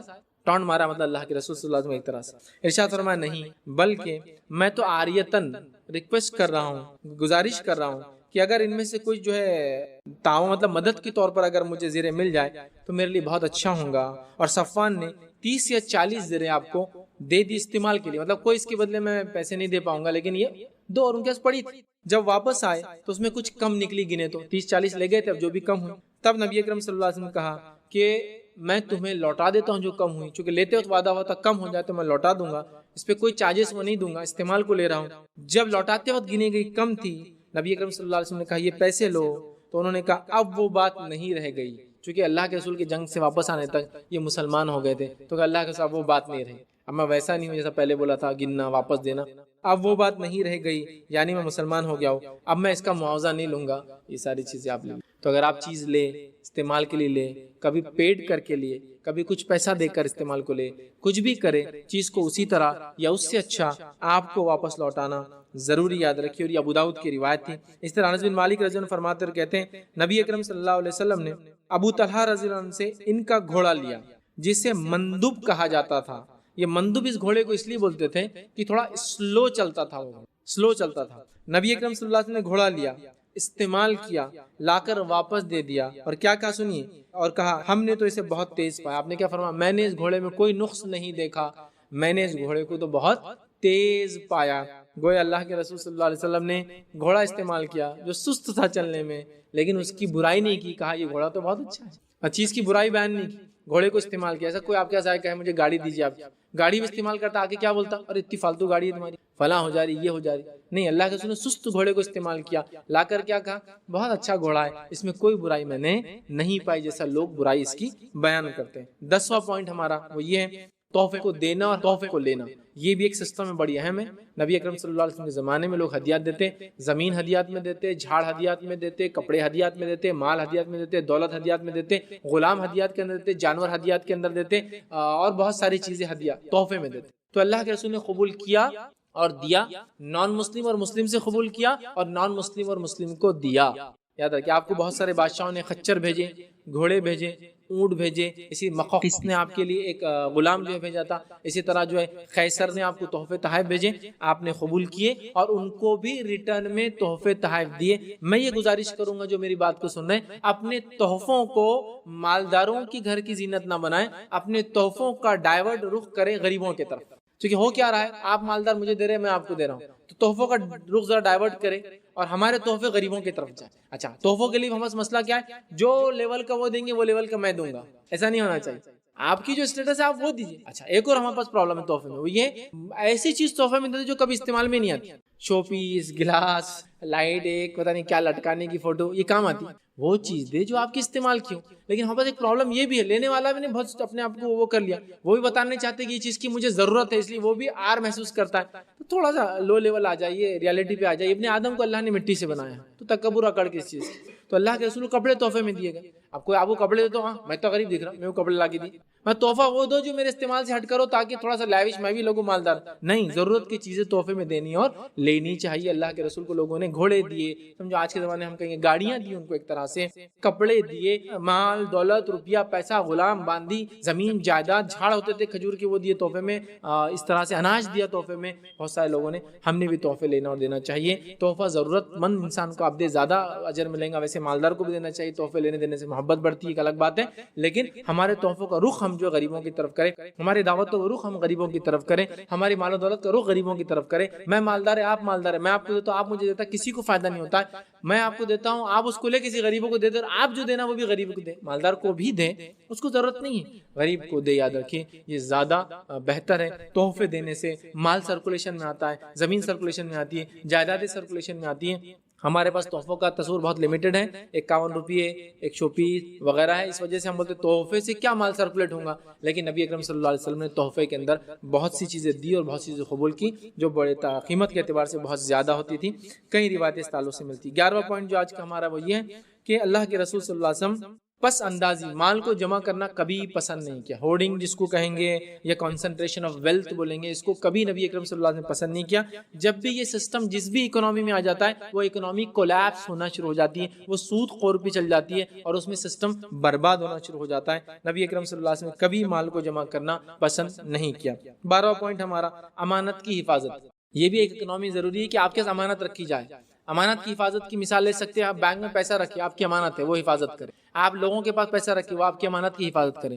امانت کی حفاظت دو شکلوں میں ہوتی ہے، ایک کچھ لے کر اور ایک کچھ بغیر لیے کے. نبی اکرم صلی اللہ علیہ وسلم نے پوری زندگی بغیر لیے کے امانت کی حفاظت کی. کوئی آدمی یہ بھی ہو سکتا ہے کہ آپ کا پیسہ میں سنبھال رہا ہوں، آپ کا سونا میں سنبھال رہا ہوں، آپ کے گھوڑوں کو میں کرتا ہوں، آپ جب چلے جاتے ہیں، آپ کی گھر کی حفاظت امانت ہے، تو مجھے معاوضہ چاہیے اس کا، مطلب کرایہ چاہیے اس کا، جو میں اجرت چاہیے، پیسے چاہیے، میں کرتا ہوں. اور ایک فری ہوتا. اللہ کے رسول نے پوری زندگی بغیر معاوضے کے لوگوں کی امانتیں رکھی. یہاں تک کہ ہجرت مدینہ کے وقت بھی نبی اکرم صلی اللہ علیہ وسلم رات میں نکلے، حضرت علی کو سلایا اور کہا علی میرے بعد آنا. کیا کر کے آنا؟ لوگوں کی امانتیں جو میرے پاس. اور کن کی امانتیں تھی؟ صحابہ کی نہیں تھی، غیر مسلموں کی امانتیں لوٹا کر واپس آنا. تو امانت کی حفاظت کرنا یہ سنت نبوی ہے، یہ ضروری ہے. چاہے آپ کیا لوگ پیسہ رکھتے ہو، آپ کیا لوگ چیزیں رکھتے ہو، اس کی حفاظت کریں. ایک اکنامی میں امانت دار انسٹیٹیوشن کی بہت ضرورت ہوتی ہے، یاد رکھیے. ورنہ جب لوگ ڈرنا شروع ہو جاتے ہیں، بے ایمانی عام ہو جاتی ہے، امانتوں کو لوگ کھانا شروع کر دیتے ہیں، تب اکنامی کولیپس ہونا چالو ہو جاتی ہے، جیسا آج ہو رہا ہے. بہرحال 13واں اور آخری پوائنٹ آج کا ہم جو لیں گے، نبی اکرم صلی اللہ علیہ وسلم کا ایک بڑا مشن تھا، جس مشن پہ آپ نے کام کیا، اور مشن یہ تھا امت خوشحال رہے. امت کا کوئی پرٹیکولر طبقہ نہیں، یاد رکھیں. امت خوشحال رہے، سارے لوگ خوشحال رہے، اور سارے لوگ جو ہے پریشانی سے دور رہے، اچھے سے زندگی گزارے. اور آپ نے نمونہ بتایا. نبی اکرم صلی اللہ علیہ وسلم نے فاطمہ رضی اللہ عنہا آپ سے غلام مانگنے آئیں، آپ نے کہا صفہ کا مسئلہ پہلے حل کرنا. فاطمہ رضی اللہ عنہ غلام مانگنے آئیں، آپ نے کہا کہ بدر کے یتیم میرے پاس پہلے آ چکے ہیں، میں ان کا مسئلہ حل کرنا چاہتا ہوں. امت کا سوچا، اپنی شخصیت کا سوچتے تو پہلے کس کی مدد کرتے؟ اپنے گھر والوں. امت کا تصور، امت کو آگے بڑھانا، امت کی فلاح، امت ترقی کرے، لوگ بڑھے. آج میرا پورا کنسنٹریشن کیا ہے؟ میں بڑھوں، میں آگے بڑھوں، زیادہ سے زیادہ میرا خاندان آگے بڑھے، اس سے زیادہ میرا قبیلہ آگے بڑھے، اس سے بڑے آگے کوئی نہ بڑھے، کیونکہ اس کے بعد میں سب کو ختم کرنے والا ہوں. لوگوں کو میں خود نیچے کرنا. اللہ کے رسول گروتھ چاہتے تھے، امت بڑھے. امت آگے بڑھیں گے تو یاد رکھیے سب کا فائدہ ہوگا. آج مسلمانوں کا یہ حال ہو چکا ہے. میں افسوس ساتھ کر رہا ہوں، ہمارا حال یہ ہے کہ ہمارا ایک بھائی سیڑھی پہ آگے چڑھ رہا ہے تو میں وہ سب سے پہلا انسان ہوتا ہے جو اس کی پیر کو لٹکتا ہوں اور اس کی پتلون اتارنا چاہتا ہوں عام زبان میں، تاکہ وہ پتلون پکڑنے نیچے رک جائے اور میں اس سے آگے جاتا ہوں. ہم نے کمپٹیشن کا مطلب نہیں سمجھا. کمپٹیشن کا مطلب ہرگز یہ نہیں کہ کسی آگے جانے والے کو پیچھے کیا جائے. کمپٹیشن کا مطلب یہ کہ وہ آگے جا رہا تو میں اس سے آگے جاؤں بغیر اس کو پیچھے کیے گئے. کمپٹیشن کا یہ مطلب نہیں کہ اس کی لکیر اتنی لمبی ہے تو میں اس کی لکیر کو مٹا کے چھوٹا کر دوں. کمپٹیشن کا مطلب اس کی لکیر اتنی لمبی ہے تو میں اس کے بازو اس سے بڑی لکیر بناؤں. کمپٹیشن کا مطلب نہیں کہ اس کا بزنس ہے تو اس پہ حاوی ہو کے اس کو قبضے میں لے لوں. اس کا مطلب یہ کہ ایک دوسرا پیرلل بزنس ڈالوں جو اس سے زیادہ چلے، وہ بھی صدقات خیرات کرے، میں بھی کروں، وہ بھی آگے بڑھے اور میں بھی آگے بڑھوں. یہ ہیلدی کمپٹیشن. مونوپلی کو پسند نہیں کیا اللہ کے رسول نے. خود کبھی بزنس کر کے مونوپلی نہیں کہ میں تو نبی ہوں، میرے سے خریدو، میرے سے وہ کرو. بزنس میں دھوکے کھائے، نقصان اٹھایا، قرضداروں کی باتیں سنی، اور لوگوں نے کیا کچھ نہیں کیا. یاد رکھے تو امت آپ کی فکر تھی ہمیشہ. یاد رکھیے 313 صحابہ جو جنگ بدر کے لیے نکلے تھے، نبی اکرم صلی اللہ علیہ وسلم نے روایتوں میں آتا ہے کہ اس لشکر کے لیے جو ہے دعا کی. کیا دعا کی؟ دعا کے الفاظ میں دہراتا ہوں، حدیث میں جو آتا ہے، آپ نے دعا کی اے اللہ یہ پیدل چل رہے ہیں، انہیں سوار کر دیں. یہ برہنہ تن ہیں، کپڑے نہیں تھے، یاد رکھیں، انہیں کپڑے پہنا دیں. یہ بھوکے ہیں، انہیں کھانا کھلا کے سیر کر دیں. اے کریم یہ محتاج ہیں، ان کو اپنے فضل سے تو جو ہے مالدار کر. یہ دعا بدر کی صحابہ کی، بہت غریب صحابہ. خود نبی اکرم صلی اللہ علیہ وسلم بدر کا مقام ہے، رات میں جاگ رہے ہیں، سردی ہے سخت، اور دعا کرتے ہیں. حدیث کے الفاظ آپ ہاتھ اوپر اٹھائے ہوئے تھے، اتنے اوپر کی بغل پورا دکھ رہا تھا. اور آپ نے جو کپڑا لباس پہنا تھا وہ ایک چادر تھی. چادر کو بیچ میں سے کاٹ دیا تھا اور سر میں سے ڈال دیا تھا. آدھی آگے تھی، آدھی پیچھے تھی. سینے کے سٹچ دینے کے لیے کچھ تھا نہیں تو یہ کھلا تھا. جب آپ نے ہاتھ اوپر کیے تو یہ بغل سے لے کر یہ حصہ پورا کھل گیا. ابوبکر صدیق کبھی اس طرف سے آتے، سردی تیز تھی، یہاں چپک جاتے کہ تھوڑا گرم لگے، کبھی اس طرف سے آتے آپ کو پکڑتے تاکہ گرم لگے. اور اس حال میں اللہ کے رسول رات بھر دعا کرتے رہے. ابوبکر کہتے اللہ کے رسول بس کتنا کریں گے آپ، بس کر دیجیے. سمجھ رہا؟ تو کپڑے سلے ہوئے صحابہ کے پاس نہیں تھے. خود اللہ کے رسول کو بتا رہا ہوں، ایک چادر تھی سوراخ کر کے سر پہ سے ڈالی ہوئی تھی، دونوں طرف سٹچ دینے کچھ نہیں. ابو ہریرہ رضی اللہ عنہ ایمان لائے، وہ اپنا واقعہ خود سناتے، ان کی سیرت میں پڑھ سکتے ہیں. غربت کا یہ عالم تھا کہ شرمگاہ ڈھانپنے، مطلب نیچے کا حصہ ڈھانکنے بھی کچھ نہیں تھا، تو چمڑا ملا ان کو ایک پڑا ہوا. وہ چمڑے کو لے کے آگے لگا لیا اور ایک ٹکڑے کو پیچھے لگا لیا اور دونوں کو کانٹے سے باندھ دیا. لیکن پرابلم یہ تھی جب رکوع کرتے نماز میں تو